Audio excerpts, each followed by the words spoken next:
A piece of ripped, tear-stained notebook paper tucked under the clutch cable of a custom Harley-Davidson should not have the power to change anything.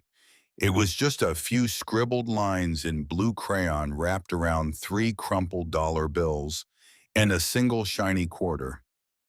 But when Big Jim Callahan, a fully patched enforcer for the Blackwood charter of the Hells Angels, unfolded that tiny square of paper beneath the dim amber glow of a back alley security light, the blood drained from the scarred face. What began as a 10-year-old boy's terrified apology for a scratched fender would within 24 hours set off a reckoning that shook a corrupt town to its very foundation.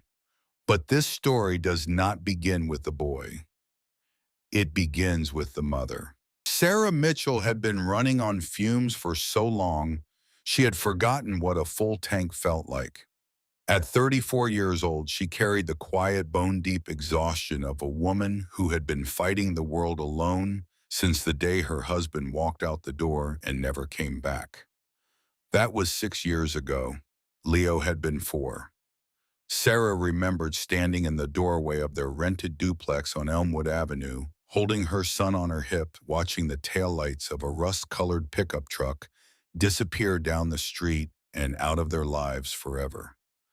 No goodbye, no forwarding address, just a half-empty closet and a stack of overdue utility bills on the kitchen counter. She had not cried that night.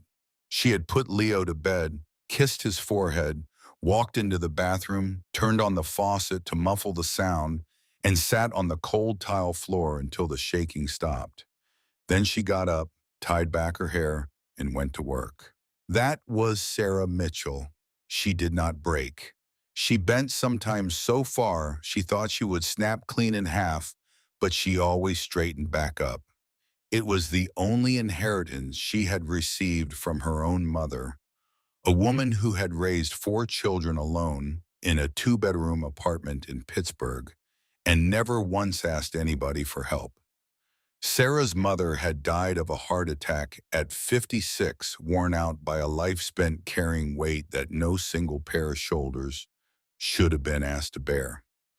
Sarah kept a photograph of her on the refrigerator, held up by a magnet shaped like a sunflower. In the photo, her mother was laughing.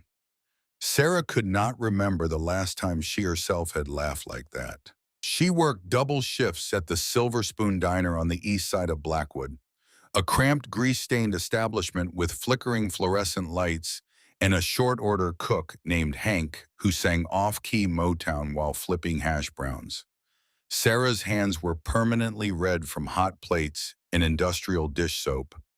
Her lower back ached in a way that no amount of cheap ibuprofen could fully quiet. Her orthopedic shoes bought on clearance 2 years ago had worn through at the heels.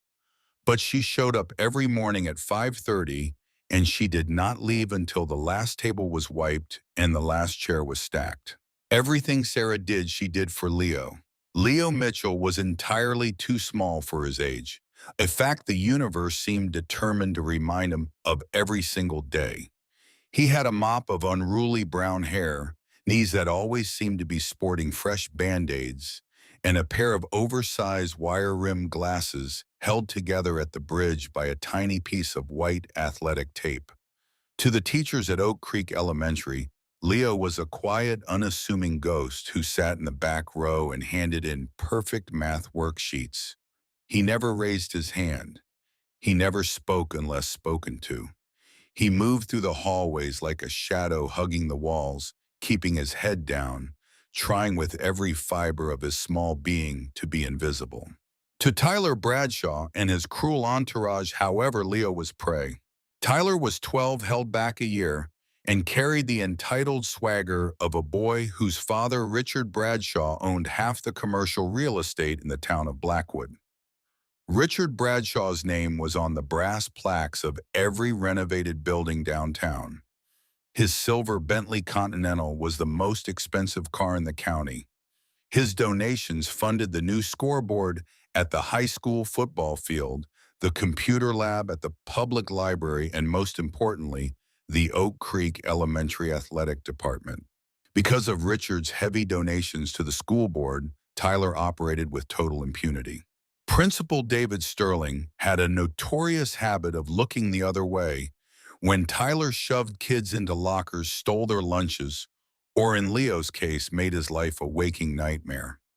Sterling was a man who had traded his moral compass for a titanium silver Mercedes-Benz GLE, purchased discreetly from a dealership in the next county, exactly 14 days after a $50,000 anonymous donation hit the school's athletic fund. The money trail was clean enough to survive a casual glance. It would not survive a determined one. Sarah knew her son was being bullied. She was not blind. She saw the way Leo flinched when the school bus rumbled to a stop at the corner. She noticed the torn shirts, the missing lunch money, the way he stared at his cereal bowl in the morning, as though it contained his own reflection, drowning. She had gone to the school 3 times. The first time she sat in Principal Sterling's office, with her work apron still tied around her waist, smelling of bacon grease and coffee, and explained that her son was coming home with bruises. Sterling had nodded sympathetically, made a note on a yellow legal pad, and assured her that Oak Creek had a zero-tolerance policy for bullying. He said he would look into it personally. Nothing happened. The second time, 2 weeks later, Sarah was more direct. She named Tyler Bradshaw. She said the word assault. Sterling's demeanor shifted, his smile tightened. He leaned forward across his polished desk and told Sarah that Tyler Bradshaw was a spirited boy from a prominent family, that boys would be boys, and that perhaps Leo needed to develop thicker skin. He suggested enrolling Leo in after-school sports to build his confidence. Sarah left the office with her fists clenched, so tight her nails left half-moon cuts in her palms. The third time was the worst. Sarah came in with her voice raised. She demanded to see the incident reports. She asked why no disciplinary action had been taken. She said the words school board and legal action. Sterling's face went cold. He closed his office door, sat back down behind his desk, and looked at Sarah the way a man looks at an insect he is about to crush. "Mrs. Mitchell," Sterling had said, his voice dropping to a confidential whisper, "I understand your concern, but I want you to think very carefully about your next move. Leo is a good student, but he is socially fragile. If you escalate this, if you involve outside parties, it creates a spotlight. And in my experience, spotlights on fragile children tend to make things worse, not better. I would hate for Leo to receive any special attention as a result of his mother causing a scene." It was a threat wrapped in velvet. Sarah heard it for exactly what it was. She stood up from the chair in Sterling's office, looked him dead in the eye, and for a moment, just a moment, she thought about reaching across that desk and slapping the smug expression off his face. She did not. She walked out of that building, trembling with rage and helplessness, and she sat in the parking lot for 15 minutes, gripping the steering wheel of a car that would break down 2 months later, breathing through her teeth, trying to swallow the scream that was building in her chest like a pressure cooker. She did not go back. That was 5 months ago. Since then, the bullying had only gotten worse. Tyler had grown bolder, meaner, more creative in his cruelty, and Leo, sweet, quiet, brilliant, Leo had slowly been disappearing into himself, pulling further and further away from the world, retreating into a shell of silence, in fear that Sarah could see hardening around him day by day. She did not know what to do. She was one woman working 70 hours a week, barely keeping the lights on and food in the refrigerator. She had no husband, no family nearby, no savings, no lawyer, no leverage of any kind. She was David against Goliath, except David had lost his sling and Goliath owned the field they were standing on. It was into this quiet, grinding desperation that fate dropped a jagged scratch onto the fender of a Harley-Davidson. It was a damp Tuesday afternoon in late October when the chase began. The autumn air was biting, smelling of wet asphalt and rotting leaves. The sky hung low over Blackwood like a bruised ceiling, heavy and gray. The final bell at Oak Creek Elementary had rung at 3:15, and Leo had made the tactical error of taking the south exit out of the schoolyard, hoping to cut 2 minutes off his walk to the bus stop. Tyler Bradshaw and three of his friends were waiting by the bike racks. "Hey, Squirt," Tyler sneered, tossing a heavy mud-caked pine cone from hand to hand. "Where do you think you're going?" Leo did not answer. He tightened his grip on his faded canvas backpack, the one his mother had bought at a thrift store last September, and bolted. He ran with the desperate, burning lung capacity of a frightened animal. His small sneakers slapped hard against the cracked pavement as the jeers and heavy footsteps of the older boys thundered behind him. Their laughter echoed off the brick facades of Blackwood's aging downtown district. Desperation clouded Leo's judgment. Instead of sticking to the main streets where there were witnesses, he veered down a narrow, shadowy alleyway behind a row of dive bars and auto repair shops. He thought he could cut through to the old train tracks and lose them, but the alley was slick with spilled motor oil and recent rain. As Leo sprinted blindly around a blind corner behind a notorious local watering hole called the Rusty Anchor, his foot caught the edge of a broken cinder block. He launched forward, arms flailing, and collided hard with a massive gleaming machine parked in the shadows. It was a custom Harley-Davidson Road King, blacked out, polished to a mirror shine. Wide ape-hanger handlebars and intricate silver-leaf pinstriping along the tank. It was a terrifyingly beautiful piece of machinery, radiating menace even while completely still. Leo hit the front fender hard, his backpack swinging forward, and the metal zipper of his front pocket dragged directly across the pristine black paint. The heavy bike groaned, leaning precariously on its kickstand. For a horrifying, breathless second, Leo thought the entire massive machine was going to tip over and crush him. It wobbled, the suspension creaking, before slamming back down onto its stand with a heavy metallic thud. Leo scrambled backward, his heart hammering against his ribs like a trapped bird. He looked at the bike. Right there on the custom front fender was a jagged silver scratch, 3 inches long, cutting through the flawless black paint like a scar. Tears immediately flooded his eyes. He knew whose bikes parked behind the Rusty Anchor. Everyone in Blackwood knew. This was Hells Angels territory. The men who rode these machines wore leather cuts covered in patches, sported heavy beards and dense tattoos, and looked like they had been forged in some furnace that burned hotter than ordinary life allowed. Leo had just damaged the prized possession of a man who could likely snap him in half with 2 fingers. He listened for his pursuers, but the alley was quiet. Tyler and his gang must have lost him or given up. But the relief was entirely eclipsed by a new paralyzing terror. The owner of this bike was going to find him, he was sure of it. Panic induces strange logic in the mind of a terrified child. Leo knew he could not just run away. His conscience, heavily shaped by a single mother who worked double shifts to teach him right from wrong, would not allow it. He had to make it right, or at least try. With trembling hands, Leo unzipped his backpack. He pulled out his math notebook, carefully tearing a clean sheet of lined paper from the wire binding. He dug into his pocket and pulled out his prized possession, a stubby, blunt blue crayon. He used the brick wall of the alley as a desk, leaning against the cold, damp stone as he began to write. His hand shook so badly the letters looked like a seismograph reading during an earthquake. "Dear sir, I am so sorry I scratched your motorcycle. I did not mean to.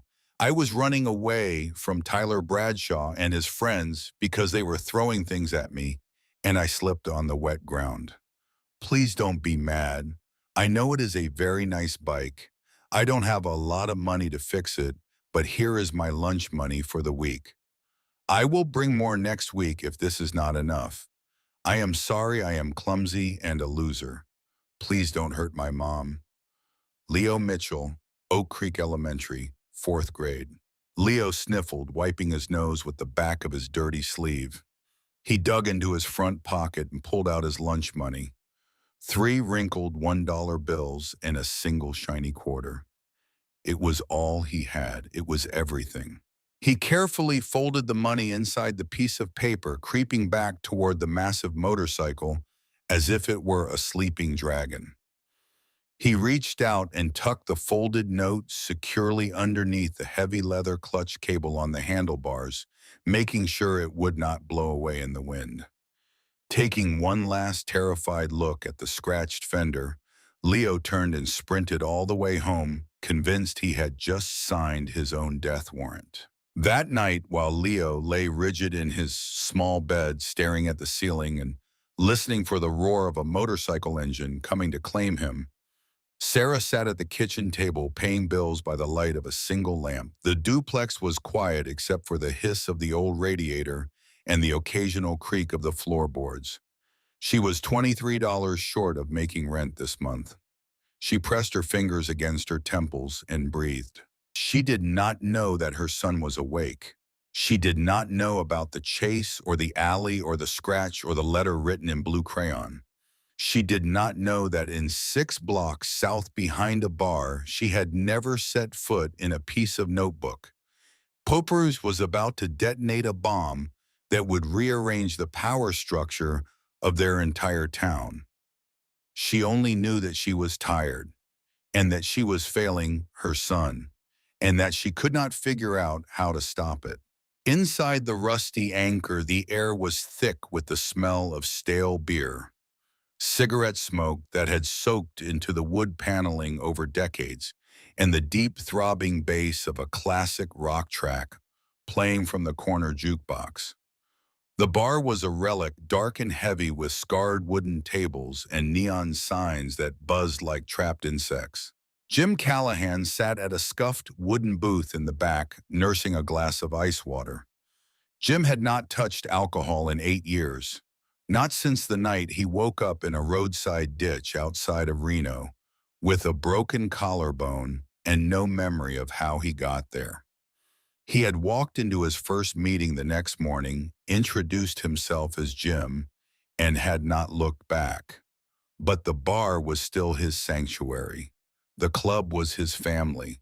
The rusty anchor was his living room. At 6'4" and 260 pounds of solid battle-tested muscle, Big Jim was a mountain of a man. His arms were sleeves of dense, intricate tattoos that crawled up his thick neck and disappeared beneath the collar of his heavy leather cut. On his back, the iconic winged death's head patch of the Hells Angels marked him as a fully patched member. Specifically, Jim was the sergeant-at-arms for the Blackwood Charter. It was his job to maintain order, handle disputes, settle debts, and protect the club's interests with whatever means the situation required.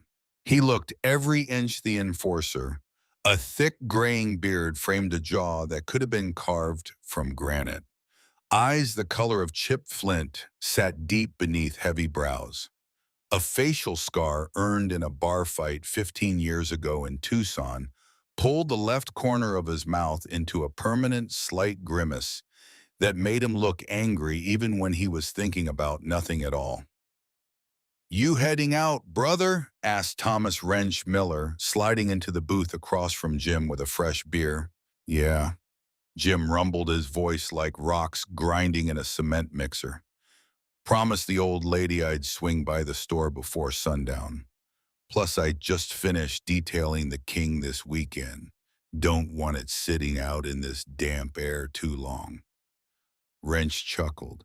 "You baby that machine more than you baby your dog Jim." "The bike doesn't chew up my boots," Jim replied deadpan, though a glint of amusement flashed in his granite eyes. Jim slapped a $20 bill on the table to cover his club brother's next round bumped fist with Wrench, and pushed his way out the heavy steel back door of the bar, stepping into the chilly October afternoon. As he walked toward his Road King, Jim's sharp eyes immediately caught the anomaly. He paused, his heavy combat boots crunching on the gravel. There was a white square of paper wedged against the clutch cable. His first thought was a parking ticket, which was laughable in this part of town. His second thought was a flyer from some local business stupid enough to touch a patch member's machine. That usually resulted in Jim tracking down the offending party and having a very uncomfortable conversation about personal boundaries. He stepped closer, his jaw setting into a hard line. Then he saw the scratch, the jagged silver line on the pristine black curve of his front fender. 3 inches long, cutting through the custom paint he had spent 6 hours buffing that weekend. A flash of pure white-hot anger spiked through Jim's chest. His hands curled into fists the size of small hams. He reached out with thick, callous fingers and snatched the folded paper from the handlebars. If this was a joke, somebody was going to need an ambulance. He unfolded the note. A shiny quarter dropped onto the asphalt with a sharp clink, followed by 3 crumpled, pathetic-looking dollar bills. Jim frowned his thick eyebrows, drawing together like storm clouds colliding. He looked down at the paper, squinting at the erratic blue crayon handwriting. He read the words. I was running away from Tyler Bradshaw and his friends because they were throwing things at me. Here's my lunch money for the week. I am sorry I am clumsy and a loser. Please don't hurt my mom. Jim Callahan stood frozen in the alleyway. The sounds of distant traffic and the muffled bass from the bar faded away. The cold October wind pushed against his leather cut, and he did not feel it. He read the note again, and then a third time. The anger that had been boiling in his gut over the scratched paint did not just vanish. It transformed. It shifted shape and color and temperature, morphing from hot red fury into something cold. Something dark, something infinitely more dangerous. Jim stared at the $3.25 in his massive hand. It was a fortune to a 10-year-old boy. It was a sacrifice. A child had given up the only thing he had in the world because his mother had taught him that when you damage something, you make it right, even when you are terrified, even when you have nothing. But what struck Jim harder than any physical blow he had ever taken was the deep, ingrained terror radiating from every poorly formed letter on that page. I am a loser. A 10-year-old boy believed that about himself. Please don't hurt my mom. A 10-year-old boy's first thought was not for his own safety. It was for his mother's. Jim closed his eyes. And suddenly he was not standing in an alley behind the rusty anchor. He was 8 years old, backed into a corner in a dingy trailer park outside Elko, Nevada, staring up at his mother's latest boyfriend, a towering red-faced monster named Dale, who smelled of cheap whiskey and motor grease and wielded a heavy leather belt like it was a weapon of divine punishment. Jim remembered the sound of that belt buckle hitting skin. He remembered the way his own small body would curl into a ball, trying to protect his head and his kidneys, the two things Dale seemed to aim for with practiced accuracy.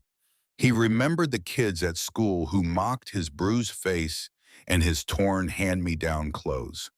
He remembered the teachers who noticed the marks and looked the other way because they did not want the paperwork or the trouble or the uncomfortable conversation with a man like Dale. He remembered being small. He remembered being helpless. He remembered believing with every cell in his battered body that he was a loser who deserved everything he got. He remembered the one teacher who finally did something, a grizzled old gym coach named Mr. Rourke, who saw the bruises and did not look away. Mr. Rourke called the authorities. Dale went to prison. Jim went into foster care, which was its own kind of hell, but at least the belt stopped. Jim had never forgotten that lesson. One person. That was all it took, one person who refused to look away. Jim opened his eyes. The alley materialized around him again. Cold brick, wet asphalt, the gleaming black machine beside him, the tiny crumpled note in his hand. He gently refolded the piece of lined paper and tucked it into the inner breast pocket of his leather cut, placing it securely over his heart. He scooped up the dropped quarter, slipped the $3 into his pocket alongside it, and turned back toward the heavy steel door of the bar. Groceries could wait. Everything could wait. Jim walked back into the rusty Anchor, and the atmosphere in the bar shifted the moment he stepped through the doorway. The men in that room knew Jim Callahan intimately.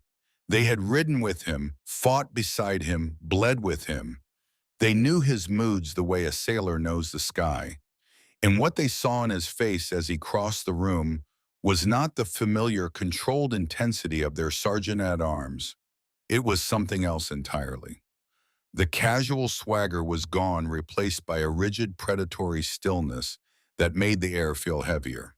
The jukebox seemed to quiet on its own. Conversations trailed off. Bottles paused halfway to mouths. Jim walked straight past the main bar and headed for a closed door in the back. The private room.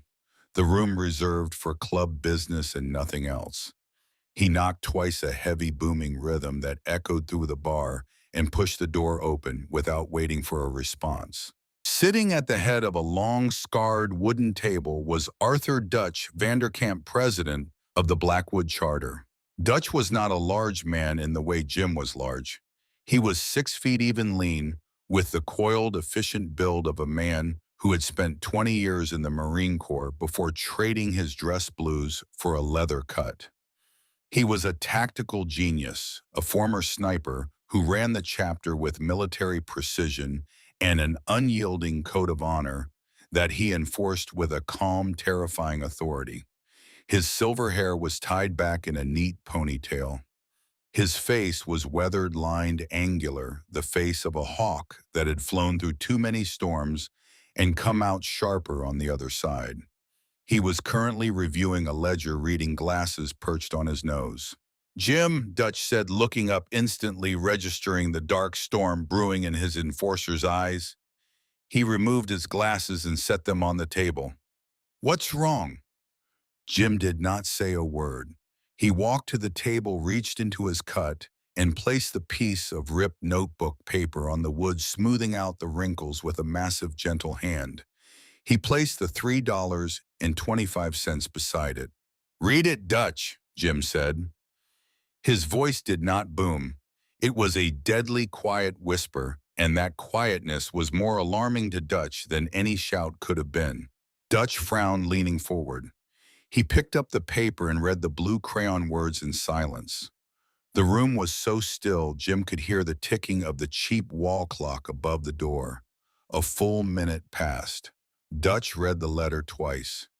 Then he slowly leaned back in his chair. He picked up the shiny quarter and held it between his thumb and forefinger, turning it slowly in the dim light. "A kid," Dutch said softly. "A 10-year-old kid," Jim corrected. He pulled out a chair and sat down heavily, the wood groaning under his weight. "Running for his life from some punk named Tyler Bradshaw. Tripped in the alley behind our bar, scratched my fender, left me his lunch money for the entire week, and begged me not to hurt his mother." Dutch set the quarter down on top of the note. His expression had not changed. It had hardened. The lines around his eyes had tightened into something that looked like controlled rage encased in ice. "Bradshaw," Dutch repeated. "Name sounds familiar." "It should." Jim leaned forward. "Richard Bradshaw, the real estate tycoon who's been buying up the entire east side of town. Drives that silver Bentley. Sits in the VIP section at every county fundraiser. Thinks he owns the police department, the school board, and probably the air we breathe. Apparently his spawn thinks he owns Oak Creek Elementary." Dutch was quiet for a long moment. The Hells Angels were outlaws. They lived outside the bounds of conventional society, answering to their own laws, playing by their own rules. But within those rules existed a code. It was not written in any bylaw book. It was older than the club itself, forged in the collective experience of men who had seen the worst of human nature and had drawn a line in the dirt. They did not tolerate abusers. They did not tolerate violence against women or children. And they did not tolerate the powerful grinding the powerless into dust in their own territory. This school, Dutch said finally, his voice deadly calm. Oak Creek. The administration is letting a 10-year-old boy get hunted down like an animal during school hours. And no one is doing a single thing about it. That's what the note says, Jim replied. Kid called himself a loser, Dutch. He thinks this is his fault. He thinks he deserves it. Dutch closed his eyes briefly. When he opened them, something had been decided. A silent communication passed between the two men, the kind of understanding that only exists between people who have been through war together, whether that war was fought in a foreign desert or on the streets of a forgotten American town. Call Donovan. Dutch ordered, his voice carrying the weight of a general issuing a battle command. I want a full background workup on Richard Bradshaw, his kid Tyler, and the principal of Oak Creek Elementary. I want financial records, school board minutes, complaint, filings, anything that's been buried or suppressed. I want it all on this table by midnight. And then, Jim asked. He already knew the answer, but he wanted to hear it spoken aloud. Dutch stood up. He reached behind his chair and pulled on his own leather cut, settling it onto his shoulders with the practiced ease of a man putting on armor. The death's head on his back seemed to glare at the room. And then, Jim, Dutch said quietly, we are going to return this boy's lunch money, personally. And we are going to make sure Tyler Bradshaw and the faculty of Oak Creek Elementary understand exactly who protects this town. By 9 o'clock that evening, the back room of the Rusty Anchor had been transformed into a war room. Donovan, the chapter's intelligence specialist, was a wiry man in his late 40s with a genius-level IQ-3 felony convictions that had been quietly expunged and a relationship with computer systems that bordered on the supernatural. He had 2 laptops open their screens, casting blue light across his sharp features, and a large monitor on the wall displaying a cascade of financial records, school board minutes, and internal email archives. Surrounding him at the table were the senior officers of the Blackwood Charter, Dutch at the head, Jim to his right, Bear O'Connor, the massive red-bearded vice president, who looked like he had been assembled from spare parts at a lumberyard, sat to Dutch's left. Wrench Miller leaned against the wall, arms crossed, listening. It's worse than we thought, Dutch, Donovan said, pulling up a series of documents on the monitor. His fingers moved across the keyboard with the speed of a concert pianist. Principal David Sterling isn't just ignoring the bullying. He's actively suppressing complaints. I accessed the school's internal server. There are at least 4 drafted unsent emails from teachers complaining about Tyler Bradshaw's behavior, specifically about the ongoing physical assault of a 4th grader named Leo Mitchell. Donovan paused, letting that sink in. Mrs. Gable, 2nd grade teacher, Mr. Henderson in the art department, 2 others. They wrote formal complaints, detailed incidents, dates and times. They described a 12-year-old boy who operated like a predator on a nature preserve, targeting smaller children, isolating them, inflicting pain with the casual entitlement of someone who knows there will be no consequences. And Leo Mitchell's name appeared in every single report, every one.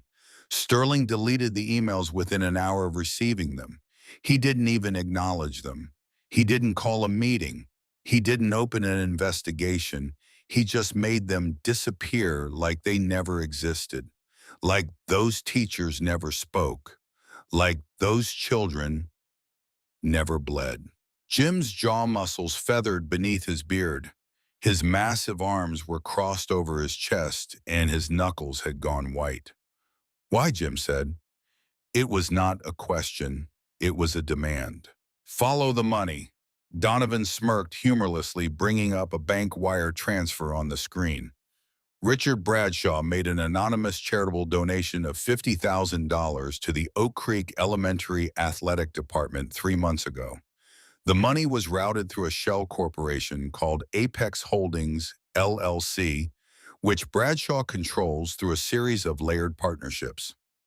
14 days after that donation cleared, Principal Sterling purchased a brand new titanium silver Mercedes-Benz GLE from a dealership 1 county over. Paid in cash, no trade-in. The room was silent. The clock on the wall ticked. "Bradshaw bought the school," Dutch said. "Bradshaw bought the principal," Donovan corrected. "And he bought him cheap, 50 grand and a luxury SUV to ensure his kid gets a free pass to torment whoever he wants." Dutch stared at the screen. His face was an impenetrable mask. "But here's the part that really matters." Donovan continued, pulling up another set of records. "I ran a full property search on Apex Holdings. Bradshaw doesn't just own commercial real estate through that shell company. He's been quietly acquiring residential properties in the lower-income neighborhoods on the east side.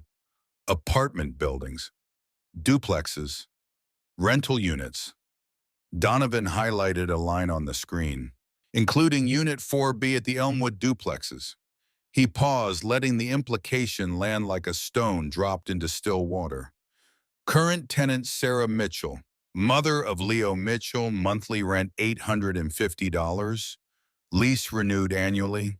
And here's the thing." Donovan looked up from his screen, his eyes sharp. "That property was purchased by Apex Holdings 6 months ago. Before that, it was owned by a local family trust that charged $650 a month. Bradshaw bought the building and raised her rent by $200. She's barely hanging on as it is." The silence in the room became something physical, something with weight and teeth and claws. "Bradshaw owns the school their kid attends." Bear O'Connor rumbled, his deep voice vibrating the glasses on the table. "And the house their family lives in. He's got them boxed in." Jim said, his voice dropping into a register that made Wrench take an involuntary half-step back from the wall. "The mother can't fight back because the man she's fighting controls her roof and her son's education. She's trapped." Dutch picked up the shiny quarter from the table.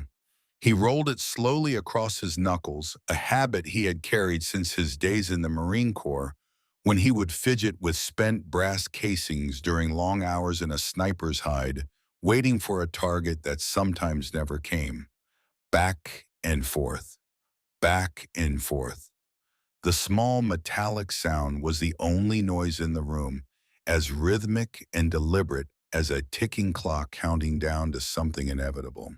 "Corruption is one thing," Dutch said finally, his voice carrying the quiet authority of a man who had made life-and-death decisions in places most people could not find on a map. A man lining his pockets, a principal selling his integrity for a German luxury vehicle, those are common sins. The world is full of small, greedy men. He paused. Sacrificing a child's safety for that greed is something else entirely. And engineering a situation where a single mother has no recourse, no escape because you own every wall around her and every door her son walks through. He set the quarter down on the table with a sharp click that sounded like a judge's gavel. That is not corruption. That is an act of war against a family that has no army. He looked around the table at his officers. Every man met his eyes. "Until now," Dutch added. He turned to Bear. "Make the calls." "Just our boys?" Bear asked, already pulling out his phone. "No," Dutch said. "Call the Rogue River chapter. Call the Iron Valley boys out of Carson County. Call the Nomads up north. Tell them we have a situation regarding the protection of a minor in our territory. Tell them we are conducting a school run tomorrow morning, 8 a.m. sharp." Bear grinned. It was a feral, terrifying expression on a man that large. "How many you want, Dutch?" Dutch looked at Jim. Jim looked back. "All of them," Dutch replied. The mobilization was swift and silent and utterly precise. Across 3 counties, cell phones buzzed in the dead of night.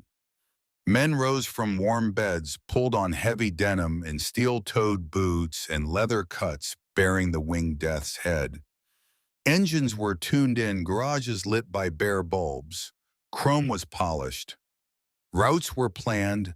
A massive, mechanized brotherhood began to converge on the town of Blackwood from every direction, drawn by a single piece of notebook paper and the unshakable conviction that some lines are not meant to be crossed. They did not come with weapons drawn. They came with something much more powerful. They came with presence. In garages across 3 counties, men who had spent their lives being told they were the worst of society prepared to do what the best of society had failed to do. They checked their tire pressure. They topped off their tanks. They polished their chrome until it gleamed like surgical steel. Wives and girlfriends stood in doorways holding mugs of coffee, watching the ritual, with the quiet understanding of women who had learned long ago not to ask where their men were going when they got the call. They only asked when they would be back. "By lunch," was the answer that echoed across a dozen kitchens in a dozen small towns. One by one, in groups of 10 and 20 and 50, the riders pulled out of their driveways and onto the dark pre-dawn highways, their headlights cutting through the fog like a procession of fallen stars headed for a single convergent point. 6 blocks north, in a small, drafty duplex on Elmwood Avenue. Sarah Mitchell sat at her kitchen table long after midnight, staring at the stack of bills she could not pay. The radiator clanked its tired, arrhythmic song. The single lamp on the counter cast a pool of weak yellow light that made the rest of the kitchen look darker by contrast. She had a pencil in her hand and a lined notepad in front of her, columns of numbers scratched and re-scratched, the arithmetic of poverty. Rent, electric, water, groceries, gas for the car, except the car had died 2 months ago and she could not afford to fix it. Bus pass, Leo's school supplies, the glasses he needed replaced, but she kept fixing with tape instead. The numbers never added up. They never had. They were a puzzle with missing pieces, and every month Sarah performed the same desperate magic trick of making less stretch into enough, cutting here, sacrificing their skipping meals. She told Leo she had already eaten at the diner. Down the narrow hallway, behind a door decorated with a faded poster of the solar system, her son lay awake in the dark, terrified that a giant was coming to kill him. Neither of them knew that by morning the giants would arrive, and they would not come to destroy. They would come to defend. The next morning dawned crisp and achingly clear. The kind of October morning where the sky is so blue it looks artificial and the air tastes like cold metal. At 7:30 a.m., Leo Mitchell sat at his small kitchen table staring blankly at a bowl of soggy cereal. He had not slept more than 20 minutes all night. Every time a car had driven past the duplex, every set of headlights that swept across his bedroom ceiling, he had frozen, certain that the end had finally arrived. "Eat your breakfast, sweetie," Sarah said tiredly, kissing the top of his head as she tied her diner apron around her waist. She looked exhausted. The dark circles under her eyes were darker than usual. She had her own sleepless night to contend with, but she wore her fatigue the way she wore everything, quietly, without complaint. "You're going to miss the bus." Leo felt a knot of pure lead in his stomach. He did not want to go to school. School meant Tyler. But staying home meant his mother would have to miss work, and missing work meant not making rent, and not making rent meant losing the apartment, and losing the apartment meant everything would fall apart. Even at 10 years old, Leo understood the mathematics of survival. His mother had taught him that without ever saying a word. "Okay, Mom," Leo whispered. Yo. He grabbed his faded backpack, the one with the metal zipper that had ruined his entire life, and walked out the door like a prisoner heading to the gallows. The morning air bit his cheeks. The sky was impossibly clear, mocking in its beauty as if the universe had decided to make the backdrop for his execution as pretty as possible. Sarah watched him go from the kitchen window. She pressed her palm flat against the cold glass as his small figure rounded the corner and disappeared. A feeling she could not name settled into her chest. Something was wrong, something beyond the usual wrongness. She could feel it the way an old injury throbs before a storm. She shook it off. She could not afford to feel. Not now, not yet. Feelings were a luxury for people who had time and savings accounts and someone to share the weight with. Sarah had none of those things. She had tables to wait and tips to earn and a son to keep fed and a life to hold together with her bare hands and sheer stubborn will. She grabbed her keys and headed for the door. By 7:50 a.m., Leah was walking through the front gates of Oak Creek Elementary. The school was a large modern brick building surrounded by manicured lawns and towering oak trees that had been there long before the building and would likely remain long after it crumbled. Yellow school buses were lining up along the circular driveway, hissing their air brakes, as hundreds of children spilled out onto the playground in a chaotic river of backpacks and lunchboxes and shouted greetings. Leo kept his head down. He skirted the edge of the playground, moving along the wall of the building like a small, frightened crab, heading straight for the side door of the fourth grade wing. If he could just get inside. If he could just reach his desk in the back row. If he could just become invisible for one more day. Well, well, well, look who it is. Leo froze. The blood in his veins turned to ice water. He slowly, reluctantly turned around. Standing 10 feet away, flanked by his three usual sidekicks, was Tyler Bradshaw. Tyler was wearing a brand new designer jacket that probably cost more than Sarah Mitchell's monthly rent. An arrogant smirk was plastered across his face. "You run pretty fast, squirt." Tyler sneered, stepping closer, cracking his knuckles with deliberate menace. "But you can't run today. My dad says people who run are cowards." He tilted his head, his eyes narrowing with practiced cruelty. "You a coward, Leo." Leo backed up until he hit the brick wall of the school building. The cold stone pressed against his spine. Around them, the playground was bustling, but as usual, a wide, invisible circle had cleared around Tyler and his target. The other children knew the rules. Get too close, and you become the next victim. Two teachers stood on duty near the swing sets, holding coffee mugs, their eyes trained firmly in the opposite direction. They had perfected the art of strategic blindness. "Leave me alone, Tyler," Leo managed to say. His voice trembled, thin as paper. Tyler laughed, a cruel barking sound that carried no real humor. He stepped forward and shoved Leo hard in the chest with both hands. Leo stumbled backward, his head and shoulders slamming against the brick with a painful thud. His glasses slipped down his nose. "What are you going to do about it, loser?" Tyler taunted, moving into Leo's space close enough that Leo could smell the expensive cologne on his jacket. Tyler raised his fist. "Going to cry. Let's see you cry." Leo closed his eyes. He braced his small body against the wall. He prepared himself for the impact the way he always did, by going somewhere else inside his head, a quiet, empty place where nothing could reach him. Then he heard a sound. It started as a low, deep vibration, Something felt in the soles of the feet rather than heard with the ears. A distant tremor like the first warning rumble of an approaching earthquake rolling in from the east.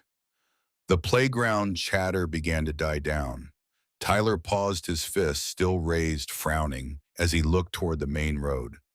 The two teachers by the swings turned around, their coffee mugs suspended halfway to their mouths. The vibration grew. It shifted from a rumble to a distinct heavy roar. A mechanical symphony, the deep, guttural, unmistakable thumping of heavy V-twin engines running in unison. Not one motorcycle, not 10. The sound was a wall, a living, breathing, churning wall of noise rolling toward Oak Creek Elementary with the unstoppable momentum of a freight train. It was the kind of sound that bypasses the ears and enters the body directly through the bones, through the soles of the feet, through the teeth. Children who had been mid-sentence stopped talking. A basketball bounced once on the court and rolled away unclaimed. A girl on the swing set let her legs go limp and drifted to a stop. The entire playground, all 300 children and the handful of adults who were supposed to be watching them, turned as one toward the main road. Leo opened his eyes. He looked past Tyler's frozen shoulder, past the motionless children and the paralyzed teachers, toward the front gates of the school. Cresting the hill on Elm Street, riding two abreast in a formation so tight and so disciplined, it looked like a military invasion, came the Hells Angels.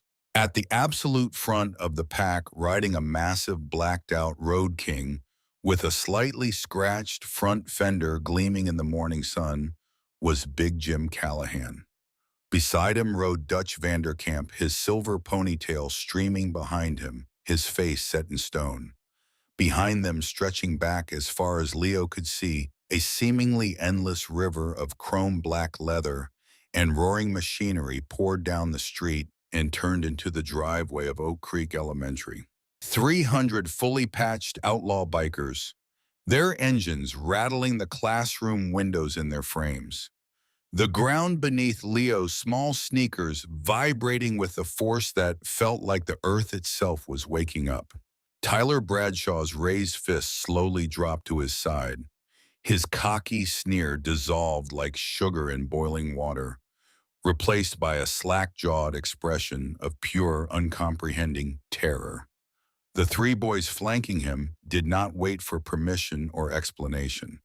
They took one look at the approaching wall of leather and chrome, pivoted on their expensive sneakers, and sprinted for the cafeteria doors, abandoning their leader without a backward glance. Tyler stood alone. For the first time in his 12 years of life, there was no father's money to protect him, no bought principal to look the other way, no army of sycophants to back him up. He was just a boy, and the men who were coming did not care whose son he was. Leo pressed himself flat against the cold brick wall. His small heart hammered so hard he could feel it in his ears, in his fingertips, in the soles of his feet. He was certain, with the absolute conviction of a terrified child, that this was the end. The note had failed. The $3.25 had only insulted the giant who owned the black motorcycle. They had brought an entire army to settle the debt. The noise was an absolute physical force. It hit the brick facade of Oak Creek Elementary and rolled back over the playground like a tidal wave. The synchronized thunder of 300 V-twin engines drowned out the morning birds, the hiss of the school buses, the frantic, shrill blasts of the teachers' whistles, and every other sound that had ever existed in the quiet, orderly world of a suburban elementary school. For 10 full seconds, the entire world seemed to freeze in a state of sheer vibrating shock. The procession poured into the circular driveway that fronted the school. They rode 2 by 2, maintaining a terrifyingly perfect formation, as disciplined as any military convoy. First came the heavy cruisers, the Road Kings and Street Glides, their chrome flashing like polished blades in the morning sun. Then came the choppers, stripped down and angular and dangerous, their extended forks gleaming. The air grew thick with the smell of burning high-octane fuel hot oil and exhaust fumes that curled like smoke signals against the pristine blue sky. The bikes did not just park, they occupied the space. They filled the driveway, spilled onto the manicured front lawn, and lined the curbs down Elm Street in both directions as far as the eye could see. The school had been surrounded, then came the command. It was a single sharp hand signal from Dutch Vanderkamp at the front of the pack. His right fist raised and dropped once. In flawless unison, 300 heavy leather boots hit the asphalt. 300 right hands rolled off their throttles. 300 ignition switches were turned. The sudden absolute silence that followed was somehow more terrifying than the deafening roar it replaced. It fell over the playground like a heavy blanket smothering everything. The only sounds remaining were the metallic tink, tink, tink of hot exhaust pipes cooling in the autumn air and the heavy synchronized thud of 300 kickstands being deployed. It sounded like an army planting its flag. The children on the playground were paralyzed. Not a single child moved. Not a single child spoke. The two teachers by the swing sets had dropped their coffee mugs and the ceramic had shattered on the pavement, dark liquid pooling around their sensible shoes. They stood frozen, their eyes wide and round, staring at the sea of burly, heavily tattooed men dismounting their machines with the casual, unhurried ease of men who feared absolutely nothing. Jim Callahan swung his massive leg over his Road King. He adjusted his heavy leather cut, straightening the collar, settling the weight of it on his broad shoulders. The winged death's head on his back was stark and imposing against the black leather. He did not look at the panicking teachers. He did not acknowledge the terrified children scattering toward the building's entrances, like mice fleeing a barn fire. His flint-colored eyes were scanning the perimeter in a predatory search pattern, moving methodically across the playground, the walls, the doorways. He was looking for a boy with taped glasses. "Form up," Dutch ordered quietly. His voice did not carry above a conversational tone, but it did not need to. Every man within earshot heard it as clearly as a battlefield command. 50 of the largest, most physically imposing men from the Blackwood Rogue River and Iron Valley charters detached themselves from the main group. They moved with the casual, rolling grace of seasoned brawlers, men who had settled more disputes with their hands than most lawyers settle with paperwork. They formed a wide, impenetrable semicircle behind Dutch and Jim, arms crossed, faces impassive, a human wall of muscle ink and absolute, unshakable resolve. Jim spotted him, pressed flat against the brick wall near the south exit, trembling so hard his knees were visibly knocking together, was a tiny boy with a mop of unruly brown hair and thick, wire-rimmed glasses held together at the bridge by a piece of white athletic tape. His faded canvas backpack was clutched against his chest like a shield. His face was the color of library paste. Standing about 10 feet away from the boy, looking like he had just witnessed the end of the world, was a heavier, older kid in an expensive designer jacket. His mouth was open. His eyes were glazed. He was not moving. Jim tapped Dutch's shoulder and jutted his chin toward the wall. "There." Dutch nodded slowly. "Let's go for a walk." As the massive men began to stride across the playground, the crowd of remaining students parted before them. Nobody breathed, nobody whispered. The only sound was the heavy, rhythmic thud of combat boots on asphalt. Before Jim and Dutch could close the final distance to the wall, the heavy double doors of the main entrance burst open with a dramatic bang. Principal David Sterling stormed out, flanked by the school's elderly security guard, a man named Henry, who looked as though he might faint at any moment. Henry clutched a dead walkie-talkie in one trembling hand. His face was the color of old milk. Sterling, however, was a man who relied heavily on his title and his sense of institutional authority. He wore a sharp tweed suit and a red power tie. His face was flushed, a deep, indignant purple, the color of a man who believes his position makes him invincible. He was accustomed to dictating terms to nervous parents and unruly children.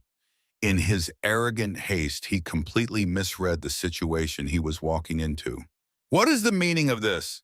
Sterling bellowed, his voice cracking slightly as he marched down the concrete steps toward the driveway. "You are trespassing on the school property. This is a secure educational zone. I demand you move these vehicles immediately or I am calling the police." Dutch Vanderkamp did not break his stride. He simply altered his course by a few degrees, intercepting the principal halfway across the playground, like a guided missile adjusting its trajectory. Jim and the wall of 50 enforcers followed seamlessly. Sterling stopped abruptly as the sheer mass of the men loomed over him. The red flush on his face began to drain away, replaced by an ashen gray that started at his collar and climbed upward.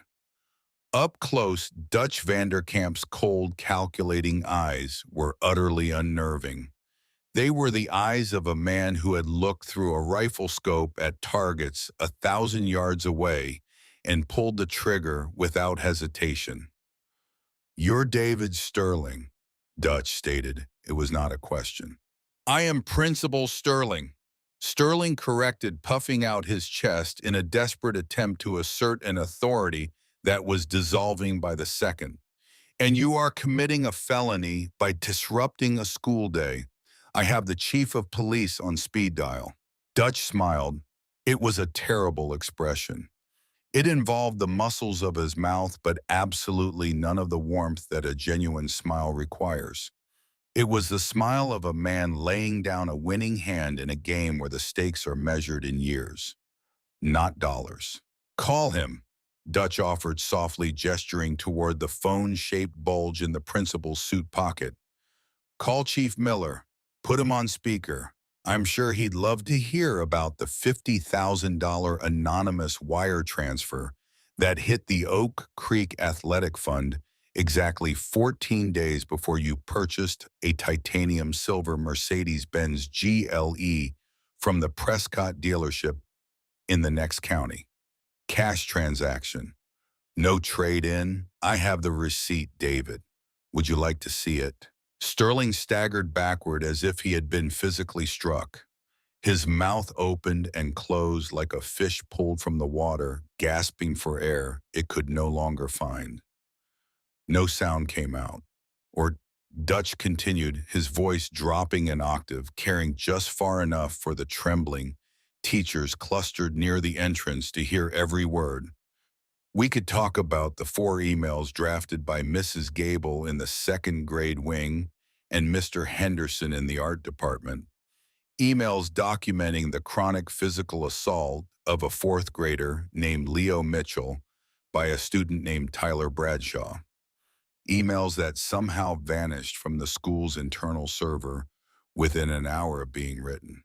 The playground was dead silent. A few of the teachers exchanged horrified, knowing glances. The security guard, Henry, slowly and deliberately took a step away from the principal, distancing himself from a sinking ship. "I don't know what you're talking about." Sterling stammered, sweat beading on his forehead, despite the crisp autumn air. "Those are baseless accusations. We take student safety extremely seriously at Oak Creek." "We don't do baseless, David." Jim rumbled, stepping up beside his president, his deep voice vibrating in the air like the aftershock of an earthquake. "We do research. You sold the safety of a 10-year-old boy for a luxury SUV and a pat on the head from Richard Bradshaw. Where I come from, men who look the other way while children get beaten don't get to wear nice suits and stand behind titles. They get held accountable." Sterling's eyes darted frantically toward the road, searching for the sound of approaching police sirens. They did not come. The Blackwood Police Department understood the dynamics of their town well enough to know that interfering with a peaceful, if profoundly intimidating Hells Angels assembly was an exercise in futility that would create more problems than it solved. "You're done here, Sterling," Dutch said, his tone carrying the absolute finality of a coffin lid closing. "By noon today, copies of those bank transfers and the recovered emails will be on the desk of the district superintendent, the editor of the Blackwood Gazette, and the State Board of Education. You are going to resign before the final bell rings this afternoon. You are going to walk out of this building, get into your Mercedes and drive away. And you are never going to work with children again." Dutch stepped closer, invading the principal's personal space, forcing the shorter man to crane his neck upward to meet the cold, scarred face of the former Marine sniper. "Do we understand each other?" Dutch whispered.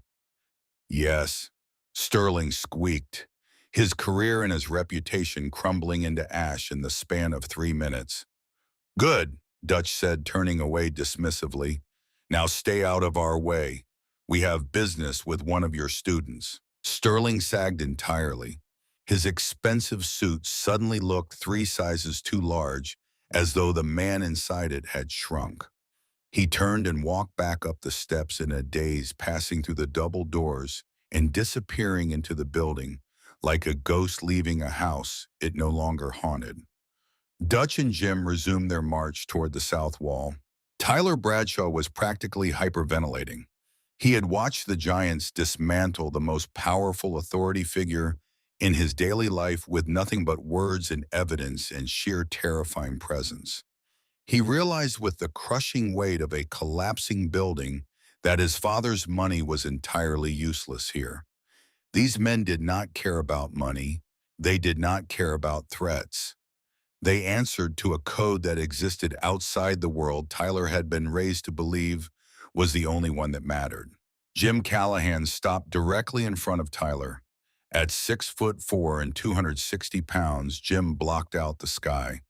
His shadow fell over the 12-year-old boy like a solar eclipse. He looked down. "You Tyler?" Jim asked. His voice was low and grating, like a blade being drawn across a whetstone. Tyler could not speak. His vocal cords had seized. He managed a frantic, jerky nod, his eyes so wide the whites showed all the way around.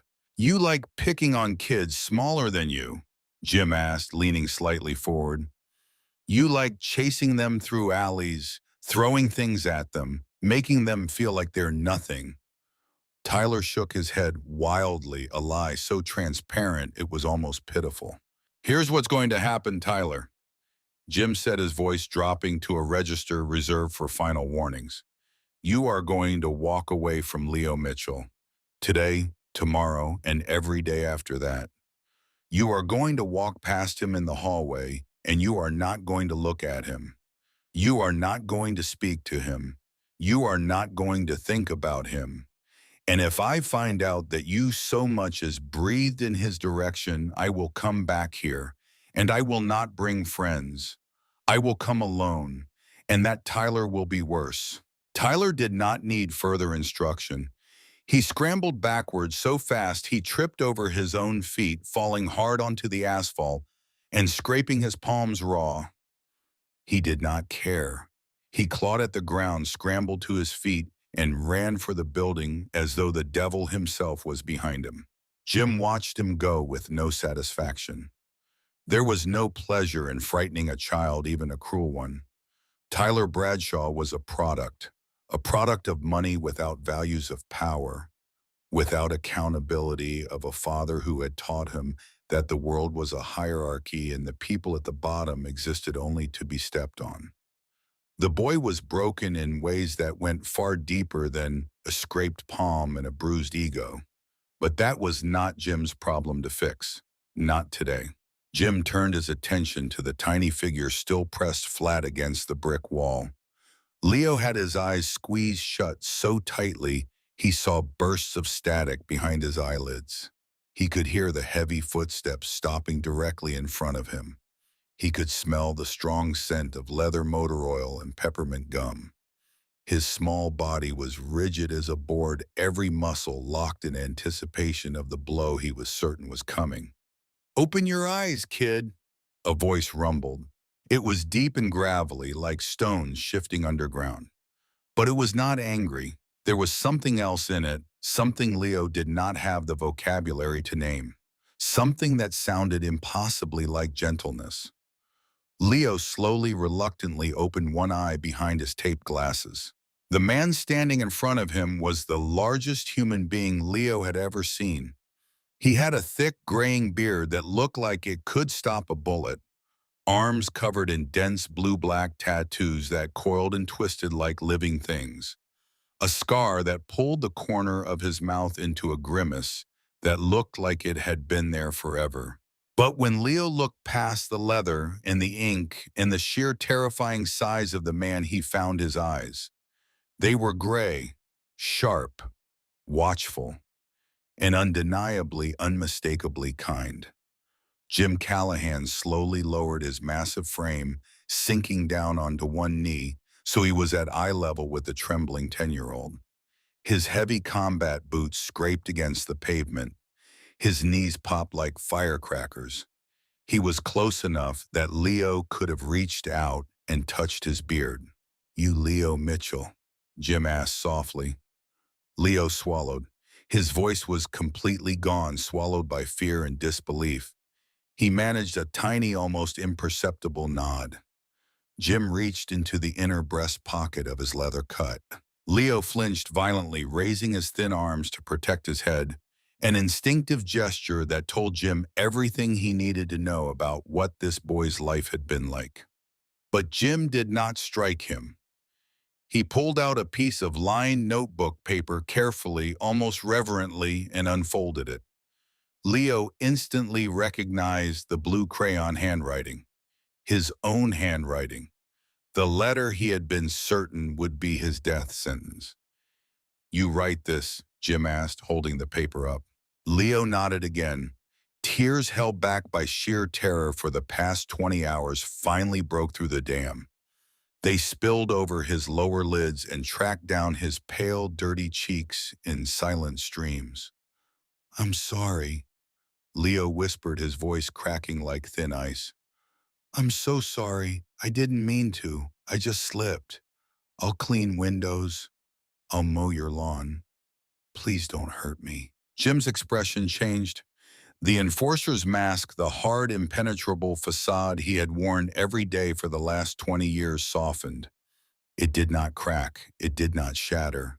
It simply opened the way. A heavy door swings wide to reveal a room full of light behind it. He saw the pure and adulterated terror in this boy's eyes, and it reached into his chest and squeezed his heart in a way that no fist or weapon had ever managed. It was a mirror. He was looking at himself. 37 years ago, different alley, different monster, same fear. "Nobody is going to hurt you, Leo," Jim said firmly. He made sure his voice carried enough conviction to cut through the boy's panic like a blade through fog. "And nobody is going to hurt your mom. You understand me? Nobody." Leo blinked. The tears blurred his vision into a watercolor painting. He sniffled, looking up at the giant in confusion, as though the words did not compute, as though kindness from a terrifying stranger was a language he had never learned. "But your bike," Leo whispered. "It's ruined." Jim let out a low, rumbling chuckle. It vibrated in his barrel chest like a small earthquake. "Kid, it's a piece of metal. That's all it is. Metal and paint and chrome. It gets scratched. I buff it out. It breaks. I fix it.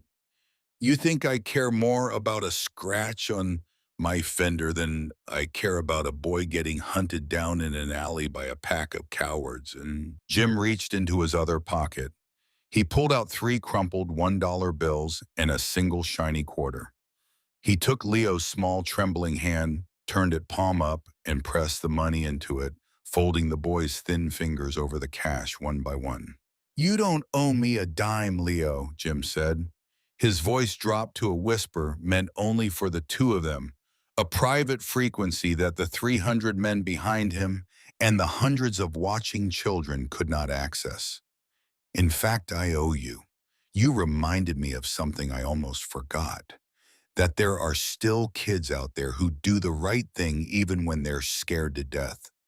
Who take responsibility for their mistakes even when they've got nothing. That takes guts, kid. Real guts. You're no loser. You're braver than that punk Tyler Bradshaw will ever be in his entire life. Leo stared at his closed fist. He could feel the familiar texture of the crumpled bills against his palm. A strange, warm sensation began to bloom in his chest, unfamiliar and startling, pushing away the icy terror that had gripped him since yesterday like sunlight melting frost. "You're not going to kill me?" Leo asked, his voice small but steady. Jim placed a massive hand over his own heart, feigning shock. "Kill you, kid, if I killed you. Who's going to help me buff out that scratch on Saturday?" Leo managed a watery, hesitant smile. It was the first smile he had worn in weeks. It was small and uncertain, but it was real.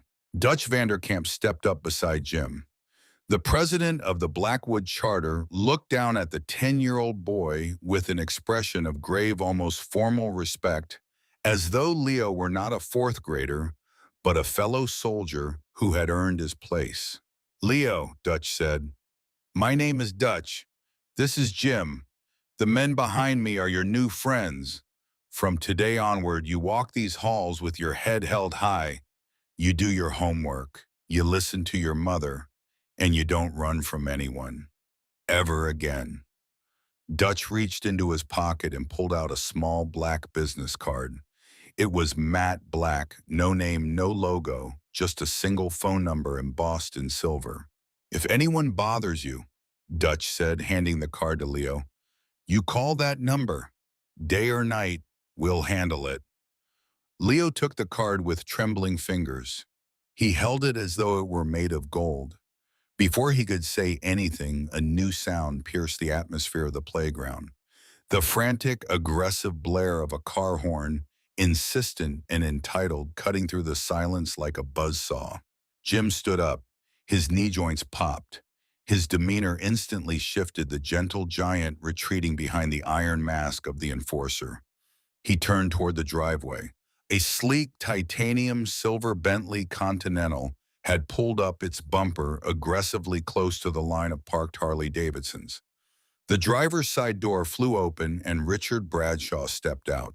Richard Bradshaw was a man who had spent his entire adult life purchasing the world around him and bending it to his specifications. He wore an immaculate tailored charcoal suit that cost more than Sarah Mitchell earned in 6 months. A Rolex Submariner gleamed on his wrist. His shoes were hand-stitched Italian leather. Everything about him radiated the kind of wealth that had never known a single moment of doubt. He had received a frantic, weeping phone call from Tyler minutes earlier, and he had broken every speed limit between his downtown office and Oak Creek Elementary to rescue his heir and reassert the natural order of things. "What in the hell is going on here?" Richard roared, slamming his car door hard enough to make the frame shudder. He marched toward the playground, his Italian shoes clicking on the asphalt, completely ignoring the wall of 50 massive bikers who turned to stare at him with the collective attention of predators watching prey walk into a clearing. "Where is the principal? Where is David Sterling? I want the police here immediately. You thugs are terrifying my son." Dutch Vanderkamp stepped forward, blocking Richard's path with the effortless ease of a man stepping in front of a door. "You must be Richard," Dutch said smoothly. "I am Richard Bradshaw." The billionaire spat, pointing a manicured finger at Dutch's chest. "I own half the commercial real estate in this county. I fund this school. And I will have every single one of you arrested for this stunt. Do you have any idea who you're dealing with?" "Your money doesn't work here, Richard," Dutch replied. He did not raise his voice. He did not move an inch. And your threats are about as intimidating as a light breeze on a summer day. Richard's face contorted in rage. His finger jabbed the air. You listen to me, you piece of white trash. Before Richard could finish his sentence, Bear O'Connor, the massive red-bearded vice president of the Blackwood Charter, stepped out from the line. Bear was 6'6" and weighed 320 pounds. He moved with a speed that defied his enormous bulk. In one fluid motion, he grabbed the front of Richard's tailored suit jacket with both hands, lifted the billionaire clear off his Italian leather loafers, and slammed him backward onto the hood of the silver Bentley. The heavy thud of the impact rang across the playground like a gunshot. The air went completely still. Richard lay on the hood of his own car, gasping, his eyes bulging, his manicured hands clawing uselessly at Bear's iron grip. You're the one who needs to listen, Dutch said softly, stepping closer to the pinned, gasping billionaire. He leaned in until his face was inches from Richard's sweating forehead. Your son has been terrorizing a boy named Leo Mitchell, chasing him through alleys, throwing things at him, humiliating him in front of his classmates. And you bought the principal of this school to make sure nobody stopped him. You taught your kid that money makes him untouchable. Dutch paused, letting each word land like a stone dropped into deep water. Let me clarify the new reality for you, Bradshaw. Dutch whispered, his voice as cold as January ice. You don't own this town anymore. We are watching you. We are watching your son. If Tyler so much as looks at Leo Mitchell the wrong way, if he breathes in his direction, if your corrupt friends in the administration try to retaliate, I won't send 50 men. I will send 500. And we won't park on the street, Richard. We will park on your front lawn. Bear released his grip, and Richard slid down the hood of his luxury car like a man melting. His tailored suit was creased and wrinkled. His Rolex had twisted sideways on his wrist. His face was the color of uncooked dough. He stood there leaning against the Bentley for support, watching the bikers with the stunned, disbelieving eyes of a man who had just discovered that the rules he had lived by his entire life were not the only rules that existed. Dutch turned his back on the billionaire. He walked back to where Jim was standing beside Leo. We're done here, Dutch said to Jim. Then he looked down at Leo one final time. Remember what I said, Leo. Head up, eyes forward. You're not alone anymore. The departure was as disciplined and terrifying as the arrival. At a single sharp nod from Dutch, the 300 men mounted their machines. The synchronized roar of the engines, firing back up, shattered the morning stillness, once more rattling every window in Oak Creek Elementary. They rolled out in a slow, deliberate procession, a mechanized serpent of chrome and black leather, winding its way back down Elm Street, taking its time, making sure the entire town heard them leave and understood what had just happened. They left behind a school forever altered, and a silence so profound it felt like it had physical weight. Leo stood by the brick wall, clutching the embossed black card in one hand and his return lunch money in the other. He watched the last of the taillights disappear over the hill. When he finally turned around, the playground was a different world. Across town at the Silver Spoon Diner, Sarah Mitchell was halfway through her double shift when two massive silhouettes darkened the doorway. She did not know yet what had happened at Oak Creek Elementary. She did not know about the 300 motorcycles, or the dismantled principal, or the billionaire slammed onto the hood of his own car. She only knew that when the bell above the diner door chimed and she looked up from the booth, she was wiping down two of the largest men she had ever seen were standing in the entrance, their heavy leather cuts covered in patches, and their combined presence making the cramped diner feel like a closet. Her first thought was robbery. Her second, far more terrifying thought hit her like a freight train. Leo. She dropped the damp rag. Her hands flew to her mouth. Jim saw the terror in her eyes, instant and total, and he held up both hands, palms open, a gesture of absolute surrender. "Sarah Mitchell?" Jim asked, keeping his gravelly voice as low and soft as a man of his size could manage. "Yes," Sarah stammered. "Where is my son? Is Leo okay?" "Leo is perfectly fine, ma'am," Dutch said, stepping up beside Jim. "He's at school, safe and sound. In fact, he's the safest kid in Blackwood right now." Sarah looked between them, her hands still trembling. "I don't understand. Who are you? Why are you here?" Jim reached into his pocket and pulled out the folded blue crayon note. He placed it flat on the clean Formica table between them. "My name is Jim," he said. "Yesterday your boy accidentally scratched my motorcycle, and instead of running away, he left me a note and his lunch money. $3.25, everything he had." Sarah picked up the paper. She read the familiar blue crayon handwriting, the words her son had written in a dark alley while his heart was breaking. "I am sorry I am clumsy and a loser. Please don't hurt my mom." She pressed her hand to her mouth and a sob escaped, raw and wrenching, the sound of a mother's heart cracking open. Tears spilled down her cheeks. She sat down heavily in the booth, her legs unable to support her. "I didn't know." Sarah wept. "I knew he hated school. I knew something was wrong. I went to the principal 3 times. 3 times. He threatened me. He told me if I pushed it, Leo would get special attention. I didn't know what to do. I work so much. I'm so tired. I'm always so tired." Jim sat down across from her. His massive frame barely fit in the booth. He folded his hands on the table, his tattooed knuckles resting gently on the Formica. "We know Sarah," Jim said quietly.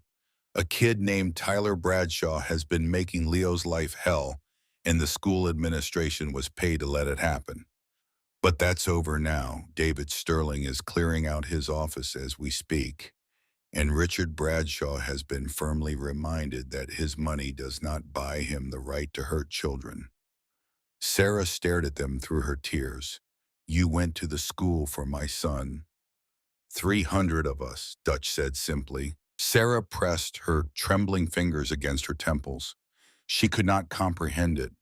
She had spent months trying to protect her son through the proper channels. She had filled out forms. She had scheduled meetings.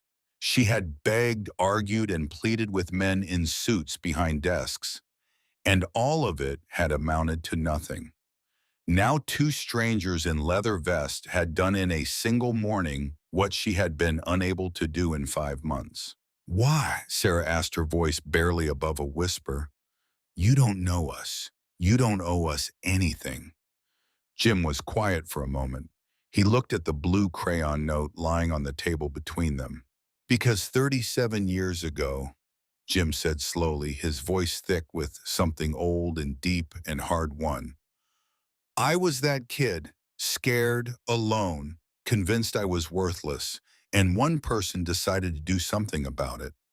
One teacher who refused to look the other way. He changed my life. I can't go back and thank him properly, but I can make sure Leo knows what that man taught me, that he's not alone, that somebody sees him." Sarah looked at Jim Callahan. She looked past the tattoos, past the scar, past the leather and the imposing size. She looked into his eyes and saw something she recognized. It was the same look she saw in her own mirror every morning. The look of someone who had been hurt deeply and had chosen despite everything to keep going. "Thank you," Sarah said. It was inadequate. She knew it was inadequate, but it was all she had. Jim reached into his pocket, pulled out a folded $100 bill, and slid it under the sugar dispenser on the table. "Buy the kids something nice for dinner," Jim said, "and tell him to keep his chin up." Before Sarah could say another word, the two men stood, nodded respectfully, and walked out of the diner, leaving the bell chiming softly behind them, and a waitress crying tears she had needed to cry for 5 months. Richard Bradshaw sat in his sprawling, dark, wood-paneled office overlooking downtown Blackwood, nursing a glass of single malt scotch that tasted like ashes. The left side of his tailored suit jacket was torn at the shoulder seam where Bear O'Connor had gripped it. His back ached from the impact against the hood of the Bentley, but the physical discomfort was nothing compared to the wound in his ego. He had been humiliated, publicly, in front of teachers and children and school staff and 300 men who looked like they had been born specifically to make men like Richard Bradshaw feel small. He had spent his entire career building a reputation as the untouchable king of Blackwood, and in 3 minutes, two men in leather vests had dismantled it like a house of cards. Tyler was locked in his bedroom at the estate, refusing to come out. The school board superintendent had called frantic, confirming Sterling's abrupt resignation and demanding to know what Richard knew about certain financial irregularities that had just landed on her desk. Richard threw his scotch glass against the brick fireplace, its shattered amber liquid raining down the hearth. He could not go after the Hells Angels directly. He was arrogant, but he was not suicidal. He understood on a primal level that those men operated by a code that existed entirely outside the legal and financial systems he had spent his life mastering. His lawyers could not protect him from men who settled disputes in alleyways and parking lots. But he could hurt the boy. He could hurt the mother. He could demonstrate with the cold, systematic cruelty of a man who had spent decades weaponizing real estate and legal paperwork that in the real world deeds and contracts were heavier than leather and chrome.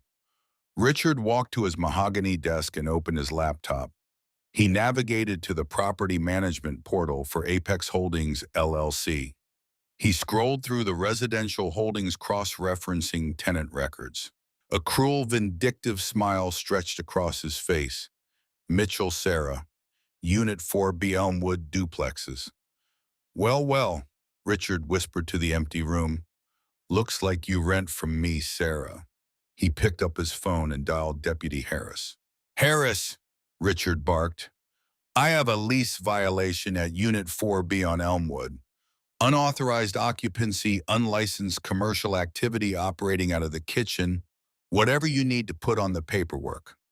I don't care what the violation is. I want a notice to vacate executed immediately. No 30 days. I want them out by 5 o'clock today. I'm doubling your usual fee. Consider it done, Mr. Bradshaw. At 3:45 that afternoon, the yellow school bus dropped Leo off at the corner of Elmwood Avenue. The day had been extraordinary. The school had hummed with whispered conversations and furtive glances all morning. Tyler Bradshaw's desk had sat empty.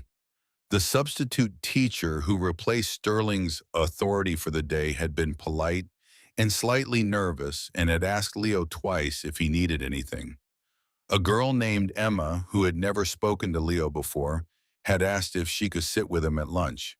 Leo had said yes, and they had eaten their sandwiches in a silence that felt for the first time comfortable rather than lonely. Leo stepped off the bus, feeling lighter than he had in years. The autumn air was cold and sharp, carrying the threat of freezing rain, but Leo barely noticed. He had the black business card in his jacket pocket and his returned lunch money in his backpack, and for the first time in his young life, he walked down the sidewalk without looking over his shoulder. Then he turned the corner onto a street and stopped dead. Parked in front of his small, faded duplex was a black and white county sheriff's cruiser, its lights dark but its engine running, and scattered across the brown, dying grass of the front lawn was his entire life. His small mattress leaned against the chain-link fence. His mother's cheap floral-patterned sofa sat in the yard and its cushions dark with moisture. Boxes of kitchen supplies had been spilled, open pots and pans gleaming dully in the gray light.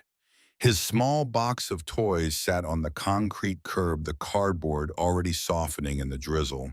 Sitting on the curb beside the box, her face buried in her hands, her shoulders shaking with violent, silent sobs, was his mother. Standing over her was a smirking sheriff's deputy, clipping a clipboard to his belt. Two men in work shirts were hauling a dresser out the front door. "Mom!" Leo screamed. He dropped his backpack and sprinted across the lawn. Sarah looked up. Her face was red and blotchy. Her eyes were swollen and wild with panic. She reached out and pulled Leo into a desperate hug, crushing him against her chest. "I'm so sorry, Leo," she wailed, burying her face in his jacket. "I don't understand. The deputy said we broke the lease. They said we have to leave right now. We don't have anywhere to go. I tried to call the landlord. Nobody answers." Leo looked up at the deputy. "Why are you doing this?" "Property owner's orders, kid," Deputy Harris said callously, chewing on a toothpick. "Apex Holdings filed the paperwork. You're trespassing as of an hour ago. I suggest you find someplace else to sleep tonight." Leo felt a cold spike of realization drive through his chest. He remembered the name, Apex. Tyler bragged about his father's companies, constantly listing them like trophies. Apex Holdings was one of them. Tyler's father was doing this.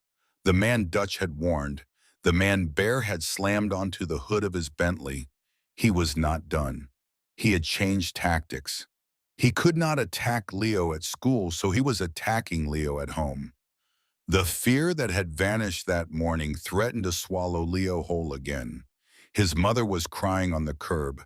Their furniture was getting rained on. They were going to be homeless. The monsters had not gone away. They had just changed their masks. But then Leo felt a rigid square of cardboard pressing against his ribs from inside his jacket pocket. "If anyone bothers you, you call that number, day or night." Leo pulled away from his mother. His hands were shaking, but his jaw was set in a way Sarah had never seen before. It was a look she recognized because it was her own look reflected back at her from her son's face. "Mom," Leo said, his voice surprisingly steady. "Do you have your phone?" Sarah sniffled, confused. She reached into her apron pocket and handed him her cracked, outdated smartphone. Leo pulled out the black card and dialed the number. It rang twice. "Yeah," a voice answered, sharp, focused. "This is Leo. Leo Mitchell. I need to talk to Dutch or Jim." A split second of silence, then the sound of a chair scraping loudly against a floor. "Leo, this is Donovan. Where are you? Are you hurt?" "I'm at my house," Leo said. His voice finally cracked, a single tear slipping down his cheek. "The police are here. They threw all our stuff on the lawn. They said my mom broke the lease. The company is called Apex something. Please, my mom is crying. We don't have anywhere to sleep." "Apex Holdings." Donovan muttered, the sound of furious typing in the background. "That vindictive son of a—" He caught himself. "Listen to me, Leo. You put your arm around your mom. You tell her to breathe. Do not let that deputy leave. We are on our way." The line went dead. It did not take 300 bikes this time. It only took 3 black SUVs. 15 minutes later, as the first drops of freezing rain began to fall in earnest, 3 heavily tinted Chevrolet Suburbans turned onto Elmwood Avenue and blocked the sheriff's cruiser in completely. Jim Callahan stepped out of the lead vehicle. He was not wearing his leather cut. He wore a heavy black canvas jacket, and he moved with the cold, efficient purpose of a man who had assessed the situation, identified the threat, and already decided exactly how it was going to end.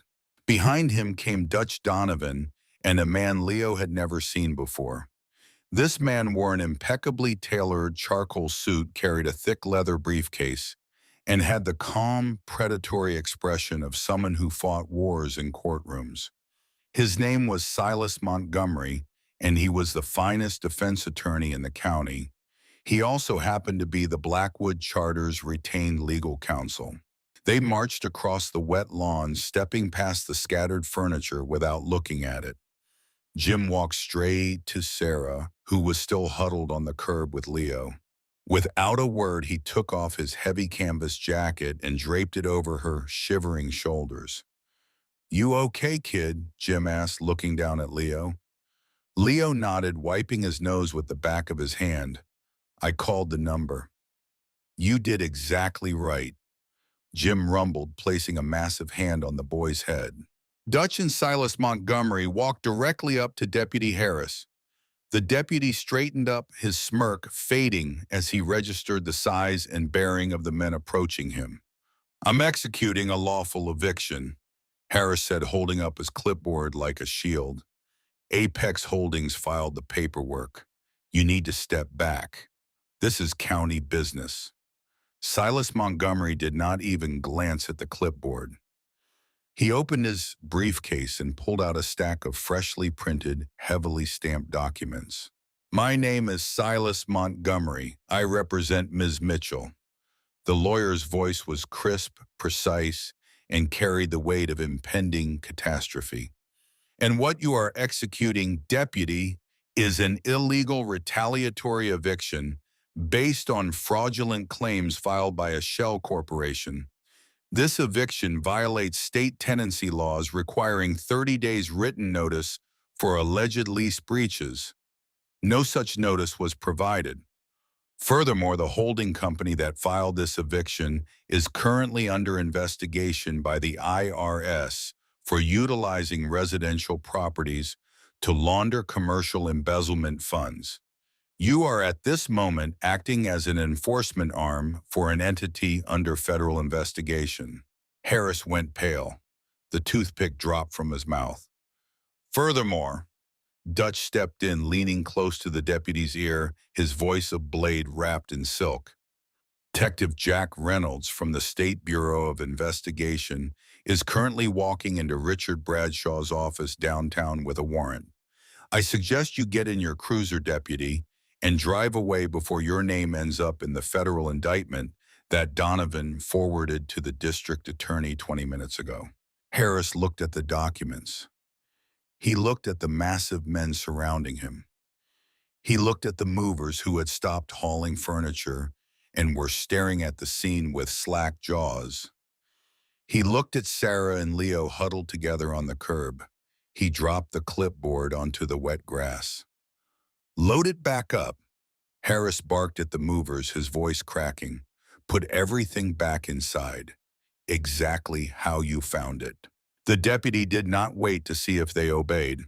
He scrambled into his cruiser, threw it into reverse, jumped the curb to get around the Suburbans, and sped away down the street with his tires squealing on the wet asphalt. Sarah watched in stunned silence as the movers began carrying her couch back through the front door of the duplex. The rain was falling harder now, cold and sharp, but she barely felt it. Jim's heavy jacket smelled like leather and motor oil and peppermint, and it was the warmest thing she had ever worn. "He's going to come back," Sarah said quietly, looking up at Dutch and Jim. "Bradshaw, he'll find another way. He owns this building. He owns half the town. I can't fight someone like that. I'm just a waitress." Dutch knelt beside her, bringing himself to her eye level. His weathered face was serious but not unkind. "Bradshaw's finished, Sarah," Dutch said gently. "He let his pride drive his decisions, and he left a digital trail a mile wide. The state is already moving on his finances. He won't be a landlord by the end of next week." Dutch looked at Silas, who nodded. "A private trust has been established to purchase this property when it goes to auction," Silas said smoothly. "Ms. Mitchell, you won't need to worry about rent for a very long time." Sarah broke down. The sobs came from somewhere deep. Somewhere she had been holding everything for years. The exhaustion, the fear, the loneliness. the crushing weight of trying to hold the world together with nothing but her bare hands. She cried into her son's hair, and Leo held her, and Jim stood over them both in the freezing rain, like a wall between them and everything that had ever tried to hurt them. When the crying finally is subsided, Sarah looked up at Jim with red, swollen eyes. "I've been fighting alone for so long," she said quietly. "I forgot what it felt like to have someone standing next to me." Jim did not say anything. He just nodded once, a gesture that carried more weight than any words could have managed. But Sarah Mitchell was not the kind of woman who stayed on the ground. She never had been. And as she sat on that curb, wrapped in a stranger's jacket, watching her furniture being carried back into her home, something shifted inside her. The helplessness that had defined the last 5 months began to crack. And through the cracks, something harder and sharper began to push through. She had spent months begging men behind desks to protect her son. She had followed the rules. She had filed complaints. She had been polite and patient and proper, and all of it had earned her nothing but threats and silence and a front lawn full of furniture. She was done being polite. She was done waiting for someone else to fix it. Jim and Dutch and the men of the Blackwood Charter had given her something she had not had in years. Not just protection, not just a lawyer. They had given her proof that the system could be broken, that the walls Richard Bradshaw had built around her were not as strong as they appeared, that the truth, when spoken loudly enough and backed by evidence, was a weapon that no amount of money could defend against. Sarah Mitchell was a waitress, a single mother, a woman who had spent her life being overlooked and underestimated by men who assumed that silence meant weakness. They were about to find out how wrong they were. The days that followed the eviction attempt were quiet in the way a battlefield is quiet after the shooting stops. The smoke hangs. The ground is torn. The survivors take stock of what they have lost and what they still hold. Sarah Mitchell held everything she had, which was not much, and she held it tight. She went back to work at the Silver Spoon Diner the morning after the eviction was reversed. She tied her apron, refilled the coffee pots, and served eggs and toast with the same tired practice smile she had worn for years. The regulars noticed nothing different. Hank, the short-order cook, sang his usual off-key Motown from behind the grill. The fluorescent lights buzzed and flickered. The world turned on its axis as though nothing had happened. But something had happened. Inside Sarah Mitchell, a gear had shifted. A mechanism that had been frozen by exhaustion and fear and isolation for 5 months had finally begun to move, and once it started, it did not stop. On her break that afternoon, Sarah sat in the back booth with a cup of coffee she did not drink and a lined notepad she had taken from Leo's school supplies. She wrote down names: Mrs. Gable, Mr. Henderson, the two other teachers whose emails had been deleted by Sterling. She wrote down the names of parents she had met at school functions, mothers who had looked tired and worried in the same way Sarah looked tired and worried, women who whispered about their own children's problems in the pickup line but never raised their voices loud enough for anyone with authority to hear. She wrote down everything she remembered from her 3 meetings with Sterling: the dates, the words he had used, the threat he had made. She wrote it all down in her neat, careful handwriting, the handwriting of a woman who had once dreamed of going to college before life had other plans. When her shift ended at 9 o'clock that night, Sarah did not go home. She drove her borrowed car. Wrench Miller had quietly left an old but reliable pickup truck in her driveway with the keys under the mat and a note that read, "Club property, use it as long as you need," to the address she had found in the school directory for Margaret Gable. Mrs. Gable lived in a small ranch house on the west side of town with a tidy garden and a porch light that was always on. She answered the door in a bathrobe, her reading glasses pushed up on her forehead, and when she saw Sarah Mitchell standing on her doorstep, Her face went through a rapid sequence of emotions: surprise, recognition, guilt, and finally a fierce, defiant resolve. "You're Leo's mother," Mrs. Gable said. "I am," Sarah replied, "and I think it's time we talked about those emails you wrote." Mrs. Gable held the door open wide. They talked for 3 hours. Mrs. Gable had kept copies. Not on the school server where Sterling could delete them, but on a personal flash drive she kept in her jewelry box because Margaret Gable had been a teacher for 31 years, and she had learned long ago that administrators come and go, but evidence is forever. The emails were detailed: dates, times, locations, descriptions of injuries. Tyler Bradshaw shoving a first grader into a water fountain hard enough to chip a tooth. Tyler Bradshaw stealing a diabetic student's insulin kit and hiding it in the boys' bathroom. Tyler Bradshaw cornering Leo Mitchell behind the gymnasium and punching him in the stomach while two other boys held his arms. Each email had been sent to Principal Sterling's official school address. Each had been acknowledged by an automated red receipt. Each had been deleted within 60 minutes. "I was afraid." Mrs. Gable admitted, her hands wrapped around a mug of chamomile tea. Sterling made it clear that teachers who caused problems would find their contracts under review. "I have 4 years until retirement. I couldn't afford to lose my pension." "I understand," Sarah said, and she did. Fear was a language she spoke fluently. "But those bikers," Mrs. Gable said, shaking her head slowly, a reluctant smile pulling at the corners of her mouth. "Those men showed up and did in one morning what the rest of us couldn't do in 2 years. They weren't afraid of Sterling. They weren't afraid of Bradshaw. They weren't afraid of anything. They gave me courage," Sarah said simply. "Now I'm asking you to find yours." Mrs. Gable looked at her for a long moment. Then she stood up, walked to her bedroom, and came back with the flash drive. "What do you need me to do?" she asked. Over the next 4 days, Sarah Mitchell knocked on 11 doors. She did it after her shifts in the dark, cold evenings, driving the borrowed pickup truck through the quiet streets of Blackwood with her manila folder on the passenger seat and a thermos of coffee in the cup holder. She visited Mr. Henderson, the art teacher, who had documented Tyler destroying another student's semester painting project and laughing about it while the student cried. Henderson had kept a photograph of the destroyed painting on his phone. He had never deleted it.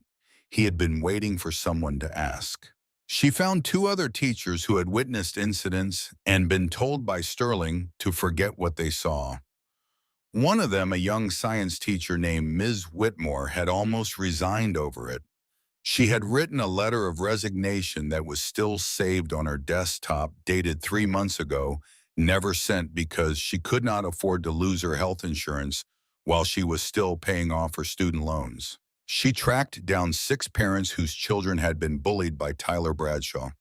Parents who had been given the same runaround. Sarah had received the same polite dismissals, the same veiled threats, the same suffocating silence. She sat at their kitchen tables and she listened. That was the thing Sarah understood instinctively, the thing that no administrator and no billionaire had ever figured out. Before you can ask people to be brave, you have to let them tell you why they have been afraid. You have to listen. You have to make them feel heard. And then the courage comes on its own, because courage is not the absence of fear. It is the decision that something else matters more. She did not do this loudly. She did not make speeches or post on social media or contact reporters. She did it the way she did everything, quietly, persistently. One conversation at a time and one kitchen table at a time, building something from the ground up with her own hands. By the end of the week, Sarah had a folder. It was a plain manila folder from the office supply aisle at the dollar store, and it contained 14 written statements, copies of the deleted emails, a timeline of incidents spanning 2 years, and a formal petition signed by 9 parents requesting an emergency session of the Blackwood School Board. She kept the folder in her work locker at the Silver Spoon Diner behind her spare apron and her bottle of ibuprofen. And then Richard Bradshaw made his next move. It came on a Thursday morning, 6 days after the eviction attempt. Sarah arrived at the diner for her 5:30 shift to find the front door locked and the lights off. A handwritten note was taped to the glass. Closed until further notice. All staff report to owner's office at 10 a.m. By 10 o'clock, Sarah and the other 4 waitresses were sitting in the cramped back office of the Silver Spoon, while the owner, a nervous, balding man named Frank Weston, explained that the building's lease had been acquired by a new management company. The new management company had informed Frank that the property would be rezoned for commercial redevelopment and that the diner's lease would not be renewed, effective immediately. Frank could not meet Sarah's eyes when he said it. "Who bought the lease, Frank?" Sarah asked, her voice steady even as her stomach dropped through the floor. Frank shuffled the papers on his desk. "A company called Apex Holdings." Sarah closed her eyes. Of course. Bradshaw was not done. He could not evict her from her home, so he had taken her income instead. He was strangling her, slowly cutting off every lifeline, every source of oxygen, until she and Leo had nothing left and nowhere to turn. She walked out of the diner into the cold morning air.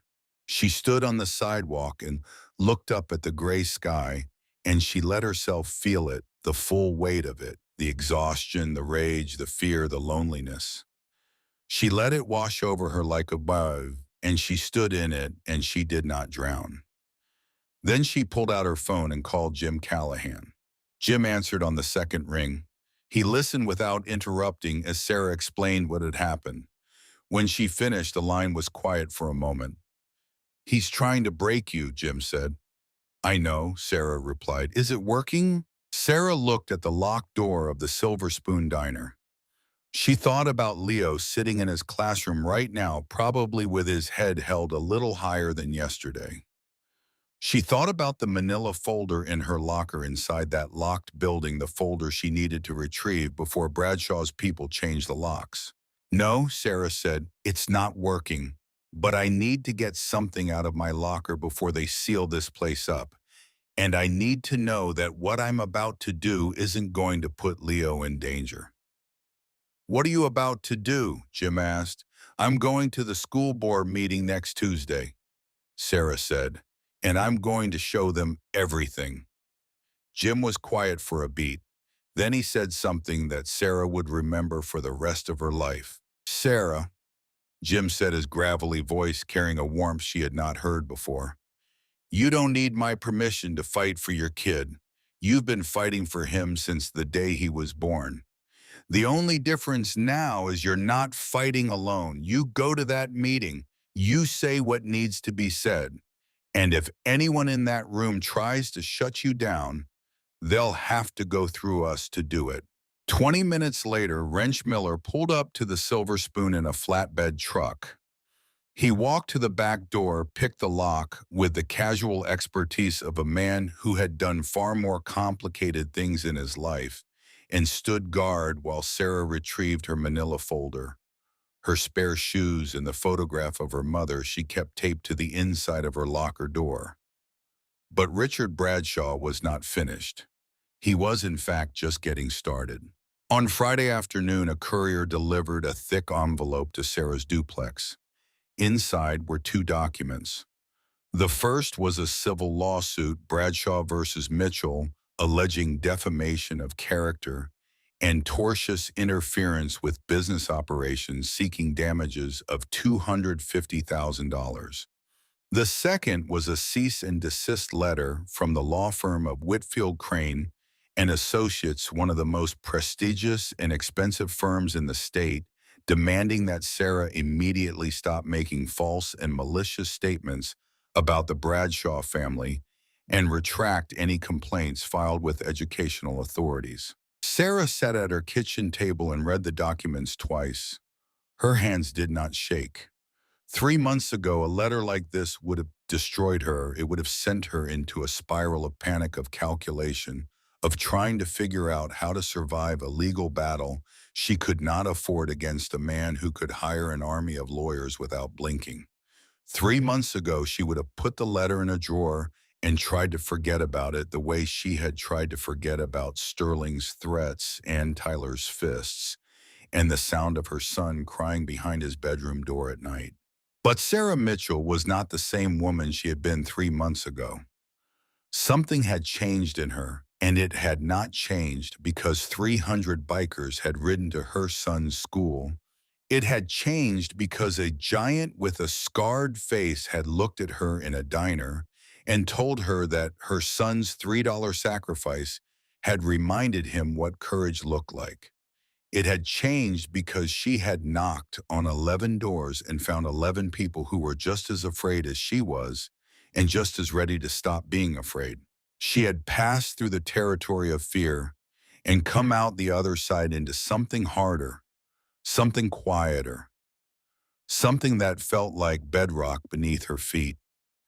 She called Silas Montgomery. "It's intimidation," Silas said, his voice crisp and unbothered. "The lawsuit has no merit. You haven't made any public statements. You haven't filed any formal complaints yet.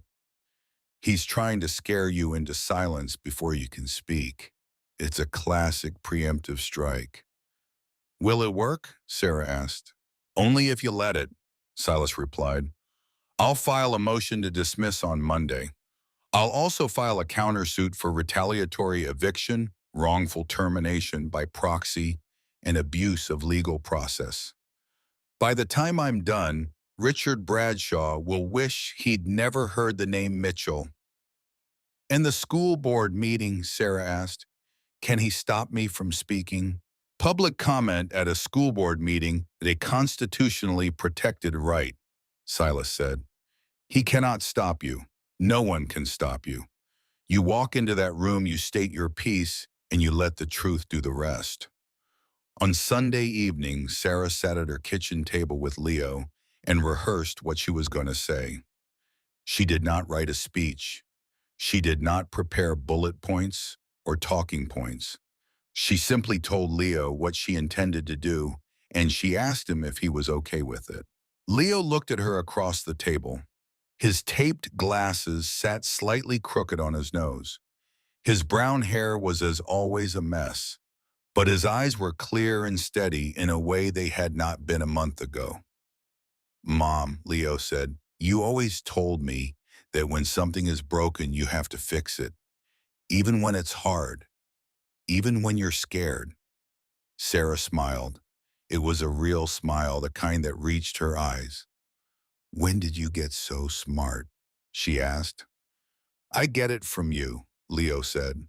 Tuesday arrived like a verdict. The Blackwood School Board held its monthly meetings in the auditorium of Blackwood High School, a large wood-paneled room with tiered seating and a long table at the front where the 5 board members sat beneath fluorescent lights that buzzed like a jury deliberating. The meetings were usually sparsely attended. A handful of parents, a few concerned citizens, the occasional reporter from the Blackwood Gazette taking notes for a story no one would read. Tonight was different. When Sarah Mitchell walked through the auditorium doors at 6:55, 5 minutes before the meeting was scheduled to begin, the room was already nearly full. Word had traveled. In a town the size of Blackwood, word always traveled. The bikers at the school, the principal's resignation, the eviction attempt, the diner closing, the lawsuit. The story had been building for 2 weeks, layer upon layer, and the town had come to see how it ended. Sarah wore her cleanest pair of jeans, a white blouse she had ironed twice, and the only blazer she owned, a navy blue one she had bought at a thrift store for job interviews she never went on. Her hair was pulled back. Her face was pale but composed. She carried the manila folder under her arm. She was not alone. Behind her, filling the back 3 rows of the auditorium, sat the men of the Blackwood Charter. They wore clean shirts and pressed jeans, no leather cuts, no patches, no visible tattoos, Dutch had insisted. This is her fight, Dutch had told his men. We are there as citizens. We sit, we watch. We do not speak unless spoken to. This is Sarah's moment. Jim Callahan sat in the last row, his massive frame squeezed into a plastic auditorium chair that creaked under his weight. He wore a dark flannel shirt buttoned to the collar, and he looked to anyone who did not know him like an unusually large retired construction worker. He caught Sarah's eye as she walked toward the front of the room. He gave her a single slow nod. That was all she needed. Mrs. Gable sat in the fourth row wearing a floral dress and clutching her purse, her flash drive inside. Mr. Henderson sat beside her, his leg bouncing with nervous energy. Behind them, scattered throughout the auditorium, were the 6 parents Sarah had visited, the mothers and fathers who had spent years whispering about their children's suffering and were now for the first time prepared to speak. Richard Bradshaw was not present, but his lawyer was. Gerald Whitfield, senior partner of Whitfield, Crayon and Associates, sat in the front row wearing a suit that cost more than the auditorium's sound system, his leather briefcase on his lap, his expression one of practiced, professional disdain. The meeting was called to order at 7 o'clock. The board chair, a retired accountant named Dorothy Faulkner, read the agenda in a monotone voice. Budget allocations, facility maintenance reports, curriculum updates. The items droned on for 40 minutes while the audience shifted restlessly in their seats. Then Dorothy Faulkner adjusted her glasses and read the next item. Public comment period. We have a request for extended comment time from a Ms. Sarah Mitchell regarding student safety concerns. Sarah stood up. She felt every eye in the room turn toward her. The auditorium was warm and the lights were bright, and her heart was beating so fast she could feel it in her fingertips. She walked to the podium at the front of the room. She placed her manila folder on the lectern. She adjusted the microphone. Gerald Whitfield cleared his throat. Madam Chair, I represent the Bradshaw family, and I would like to note for the record that Ms. Mitchell is currently the subject of a pending civil action for defamation. Any statements made tonight may be used, Mr. Whitfield. Dorothy Faulkner interrupted, peering over her glasses with the weary authority of a woman who had spent 30 years auditing tax returns and had no patience for dramatic interruptions. This is a public comment period. Ms. Mitchell has the right to speak. You may file your objections with the appropriate court.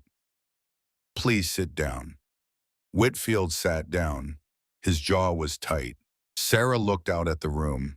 She saw the board members, 5 men and women who had overseen this school district for years and had, whether through ignorance or complicity, allowed it to rot from the inside.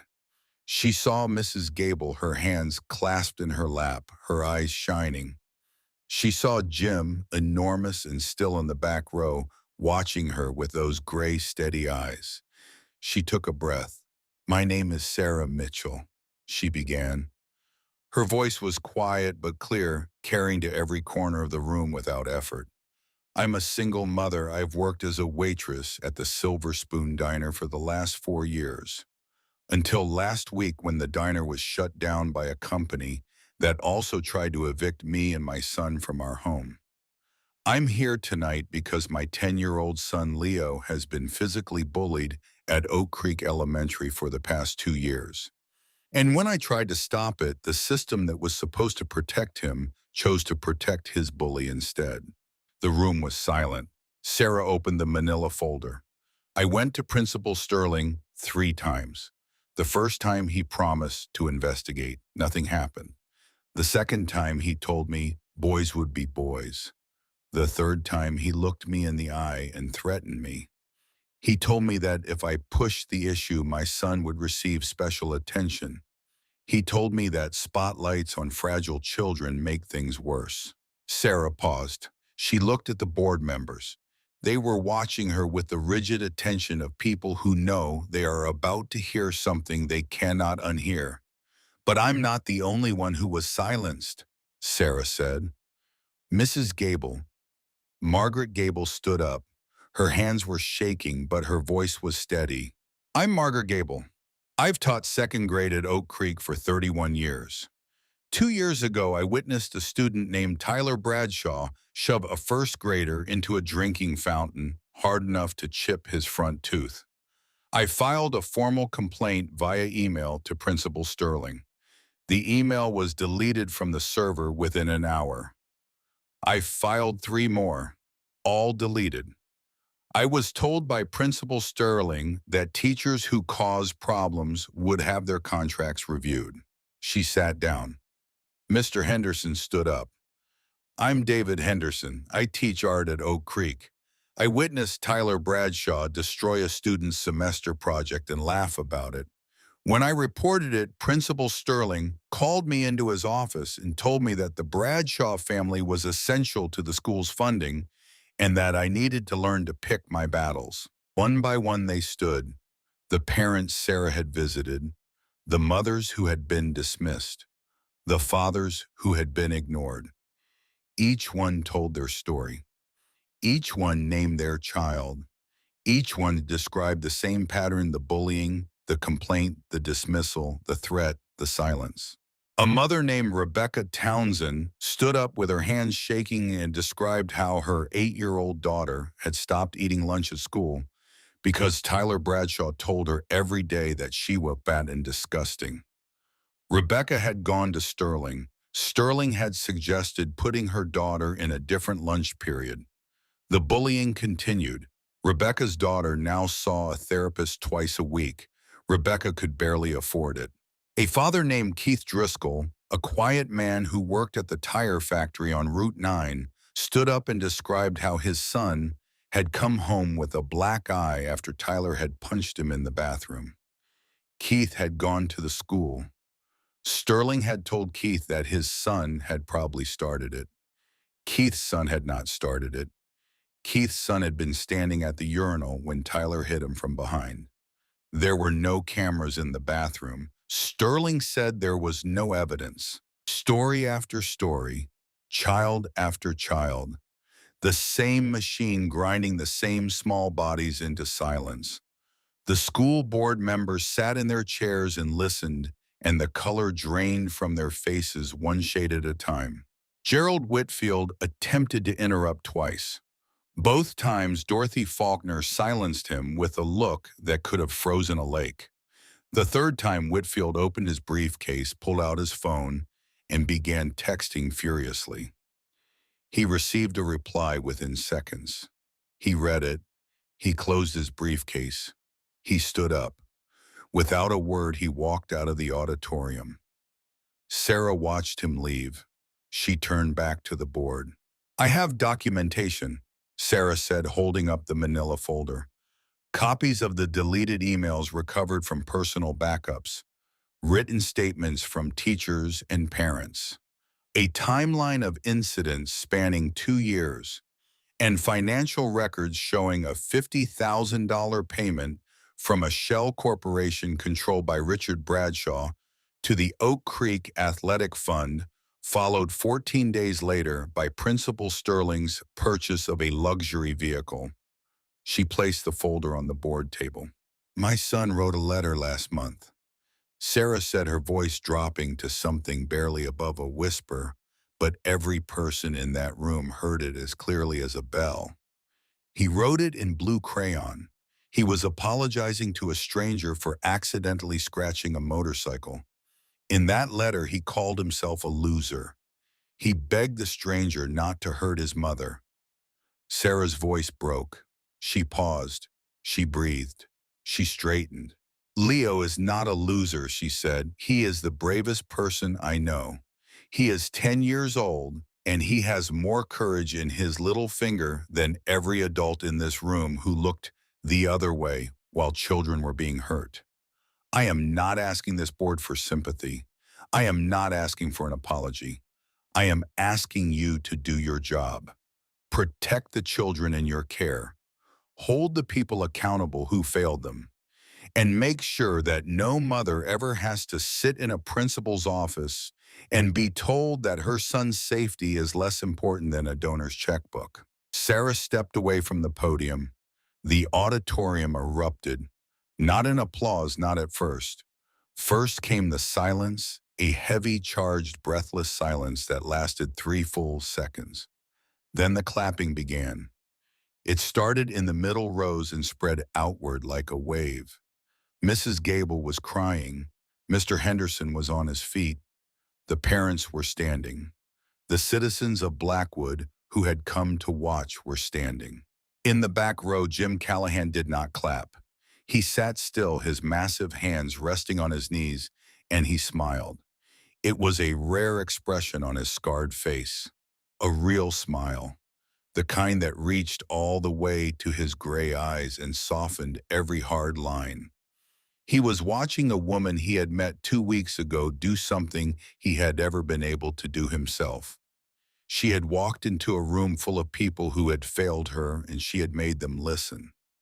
Not with 300 motorcycles, not with muscle and menace and the weight of a leather cut.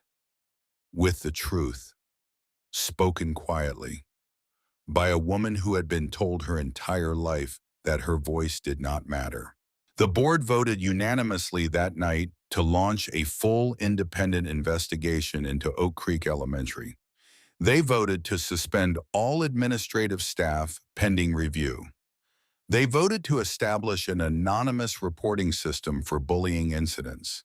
And they voted to refer the financial irregularities to the state attorney general's office. The dominoes fell quickly after that.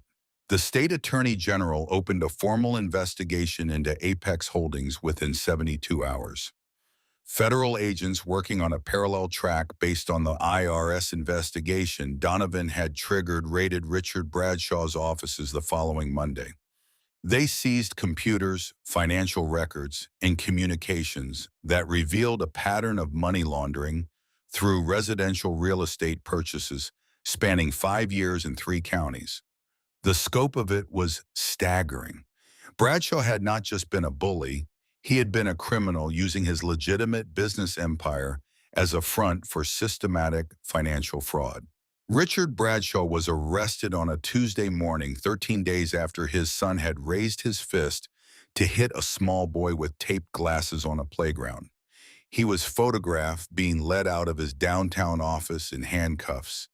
His immaculate suit wrinkled his face the color of wet cement. The photograph ran on the front page of the Blackwood Gazette under a headline that read, "Local tycoon arrested on federal fraud charges. School board scandal deepens." The arrest sent shockwaves through Blackwood. For years, Richard Bradshaw had been untouchable. His name was on buildings. His face was in the society pages. His donations bought him seats at every important table in the county. People had whispered about his methods for years, about the way properties changed hands too quickly and tenants disappeared too quietly, but no one had ever said it out loud. No one had ever followed the money. No one had dared. It took a 10-year-old boy's lunch money to start the avalanche. Tyler Bradshaw was withdrawn from Oak Creek Elementary by his mother, who had filed for divorce the day after her husband's arrest. He was enrolled in a boarding school 3 states away, a structured, disciplined institution that did not accept donations in exchange for looking the other way. Whether Tyler would eventually learn to be something other than what his father had made him remained an open question, but it was no longer Blackwood's problem. Principal David Sterling, who had resigned the day the bikers came, was formally barred from working in education by the state board. He left Blackwood in his titanium silver Mercedes and was not seen again. Deputy Harris quietly resigned from the sheriff's department before the internal affairs investigation into his off-the-books eviction work could reach its conclusion. He moved to another state and took a job as a private security guard at a warehouse. And Sarah Mitchell, the waitress who had spent years being invisible, found that her visibility had changed everything. The Silver Spoon Diner reopened 3 weeks after Bradshaw's arrest when the property was released from the asset seizure and purchased by a local business cooperative. Frank Weston, the owner, called Sarah and offered her not just her old job back, but the position of shift manager with a raise in health insurance for the first time in her life. She accepted. But the job offer she had not expected came from the Blackwood School District itself. The new interim superintendent brought in to clean house after the scandal heard Sarah speak at a follow-up board meeting and offered her a position as the district's first parent liaison coordinator, a new role created specifically to ensure that no parent's concerns would ever be deleted, ignored, or threatened into silence again. Sarah, who had never finished her degree, who had never held a title fancier than waitress, sat in her kitchen and stared at the offer letter for 20 minutes before she said yes.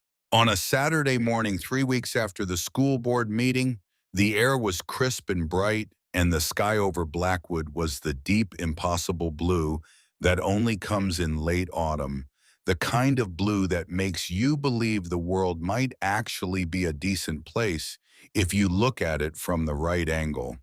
In the wide concrete driveway behind the rusty anchor, Big Jim Callahan's black road, King sat gleaming in the sun, its chrome throwing sharp diamonds of reflected light across the brick wall of the bar. Jim sat on an overturned milk crate, his back against the warm brick, a tub of heavy-duty polishing compound balanced on his knee. A mug of black coffee steamed on the ground beside him. Wrench Miller had made it, which meant it was strong enough to dissolve a spoon exactly the way Jim liked it. Next to him, perched on a second smaller milk crate that Jim had found specifically for this purpose, wearing an oversized grease-stained Hells Angels t-shirt that hung down well past his knees, was Leo Mitchell. The shirt was enormous on him. The sleeves reached his elbows. The hem brushed his shins.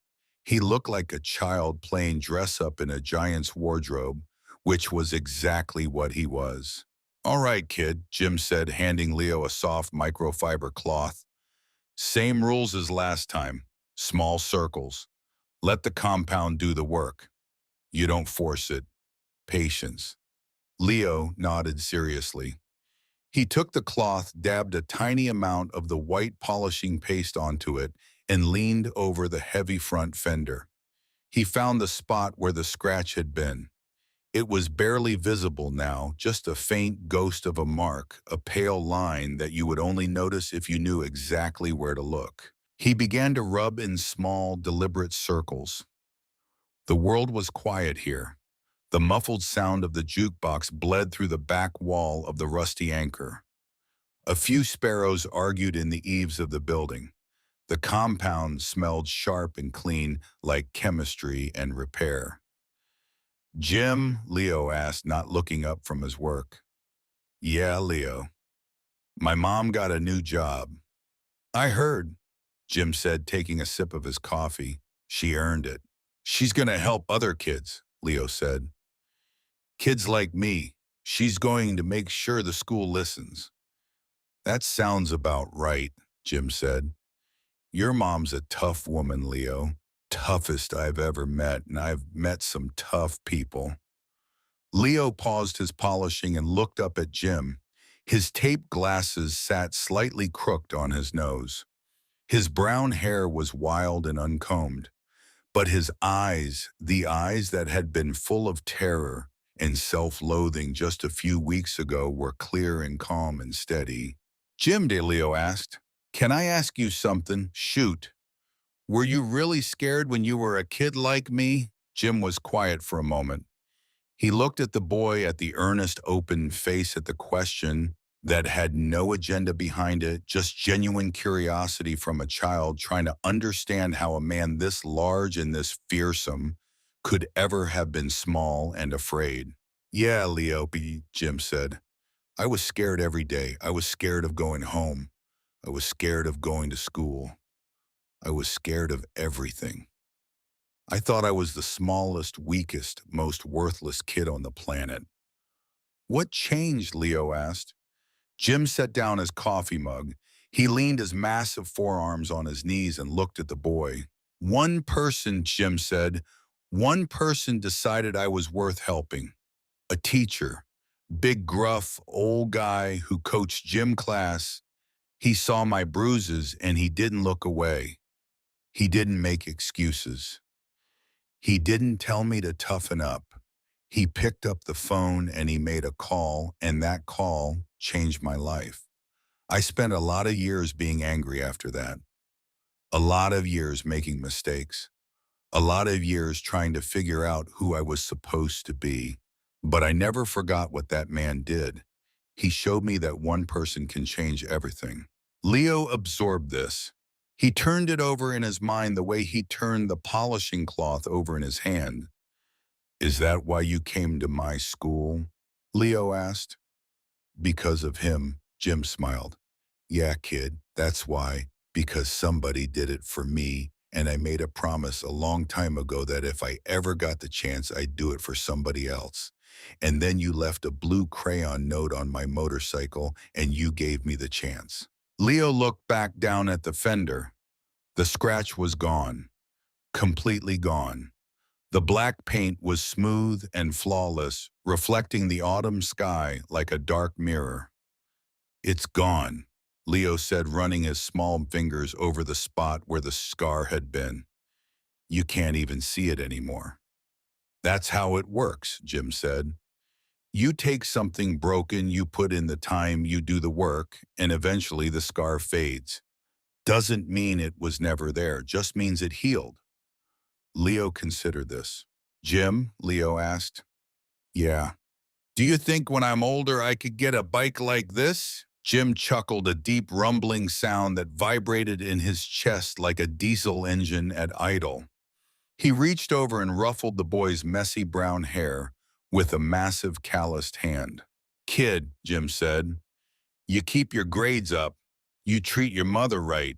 You keep showing up here every Saturday to help me polish this chrome.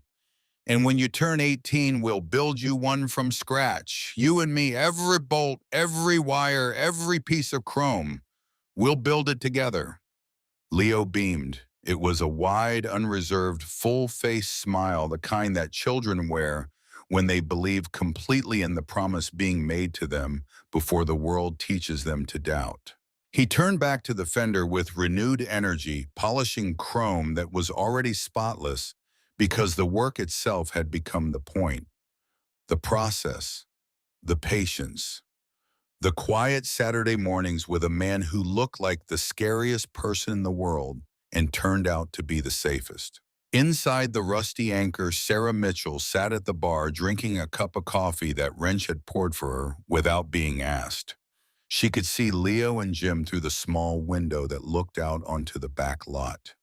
She watched her son laughing, actually laughing, and she pressed her hand against the glass the way she had pressed it against the kitchen window weeks ago, watching him walk away toward a school that was trying to destroy him. But this time the feeling in her chest was different. It was not dread. It was not helplessness. It was not the grinding, suffocating weight of a woman carrying the world alone. It was something she had almost forgotten existed. It was hope. Dutch Vanderkamp slid onto the bar stool beside her. He was holding his own coffee, black, no sugar. He followed her gaze through the window. He's a good kid, Dutch said. He is, Sarah agreed. He always was. I just couldn't protect him the way he needed. You protected him every day, Dutch said. Every shift you worked, every bill you paid, every time you got up in the morning and kept going when any reasonable person would have given up. That's protection, Sarah. That's the kind that doesn't make noise. It just holds. Sarah looked at Dutch. She saw the silver hair, the weathered face, the calm, steady eyes of a man who had seen the worst of the world and had decided deliberately and permanently to stand on the side of the people who needed standing beside. Thank you, Sarah said, for everything, for coming to the school, for stopping the eviction, for the lawyer, for the truck, for being there at the board meeting. Dutch shook his head. We didn't win this, Sarah. You did. We showed up. We made noise. We scared the right people. But you're the one who walked into that auditorium and changed the rules. You did that alone. No leather cut, no 300 bikes, just you and a manila folder and the truth. I wasn't alone, Sarah said. That's the point. I'd been alone for 6 years and I couldn't do it. The moment I wasn't alone anymore, everything changed. Dutch nodded slowly. He raised his coffee mug. To not being alone, he said. Sarah raised hers. To not being alone, she repeated. They drank in comfortable silence while outside in the bright autumn sunshine, a 10-year-old boy and a giant with a gentle heart polished a motorcycle that no longer bore any scars. The Rusty Anchor's back lot had become something it had never been before. It had always been a place for heavy men to park heavy machines, a place where the smell of exhaust and stale beer mixed with the cold air, and nobody came unless they belonged. But on Saturday mornings now, it was something else. It was a workshop, a classroom, a place where a boy learned patience from a man who had spent a lifetime learning it the hard way, and where a man remembered what it felt like to have someone look up to him, not because he was frightening, but because he was kind. And the town of Blackwood, for the first time in a very long time, felt like it might actually be worth saving. A piece of ripped, tear-stained notebook paper tucked under the clutch cable of a custom Harley-Davidson should not have the power to change anything. It was just a few scribbled lines in blue crayon wrapped around 3 crumpled dollar bills in a single shiny quarter. But it did change everything. Because a 10-year-old boy named Leo Mitchell, who believed he was a loser and feared for his mother's safety, did something that most grown adults cannot bring themselves to do. He took responsibility for his mistake. He offered everything he had to make it right. And in doing so, he set off a chain of events that exposed corruption, toppled a tyrant, and proved that courage has nothing to do with size. Jim Callahan and the men of the Hells Angels did not rescue Leo Mitchell. They answered a call. The rescue was performed by a waitress named Sarah Mitchell, who spent 6 years holding her family together with nothing but her bare hands and her refusal to quit, and who, when she was finally given a reason to believe her voice mattered, walked into a room full of people who had failed her and changed the rules of the game. The scratch on the Harley faded away under small, patient circles of polishing compound. But the bond forged in that dark alleyway between a frightened boy and a scarred giant, between a tired mother and a brotherhood of outlaws who lived by a code older than the law, that bond was permanent. It was built on the only foundation that truly holds. Not money, not power, not fear. Just a blue crayon $3.25 and the stubborn, unshakable belief that doing the right thing matters even when you are small, even when you are scared, even when the whole world tells you that you are not enough. Leo Mitchell was enough. He always had been.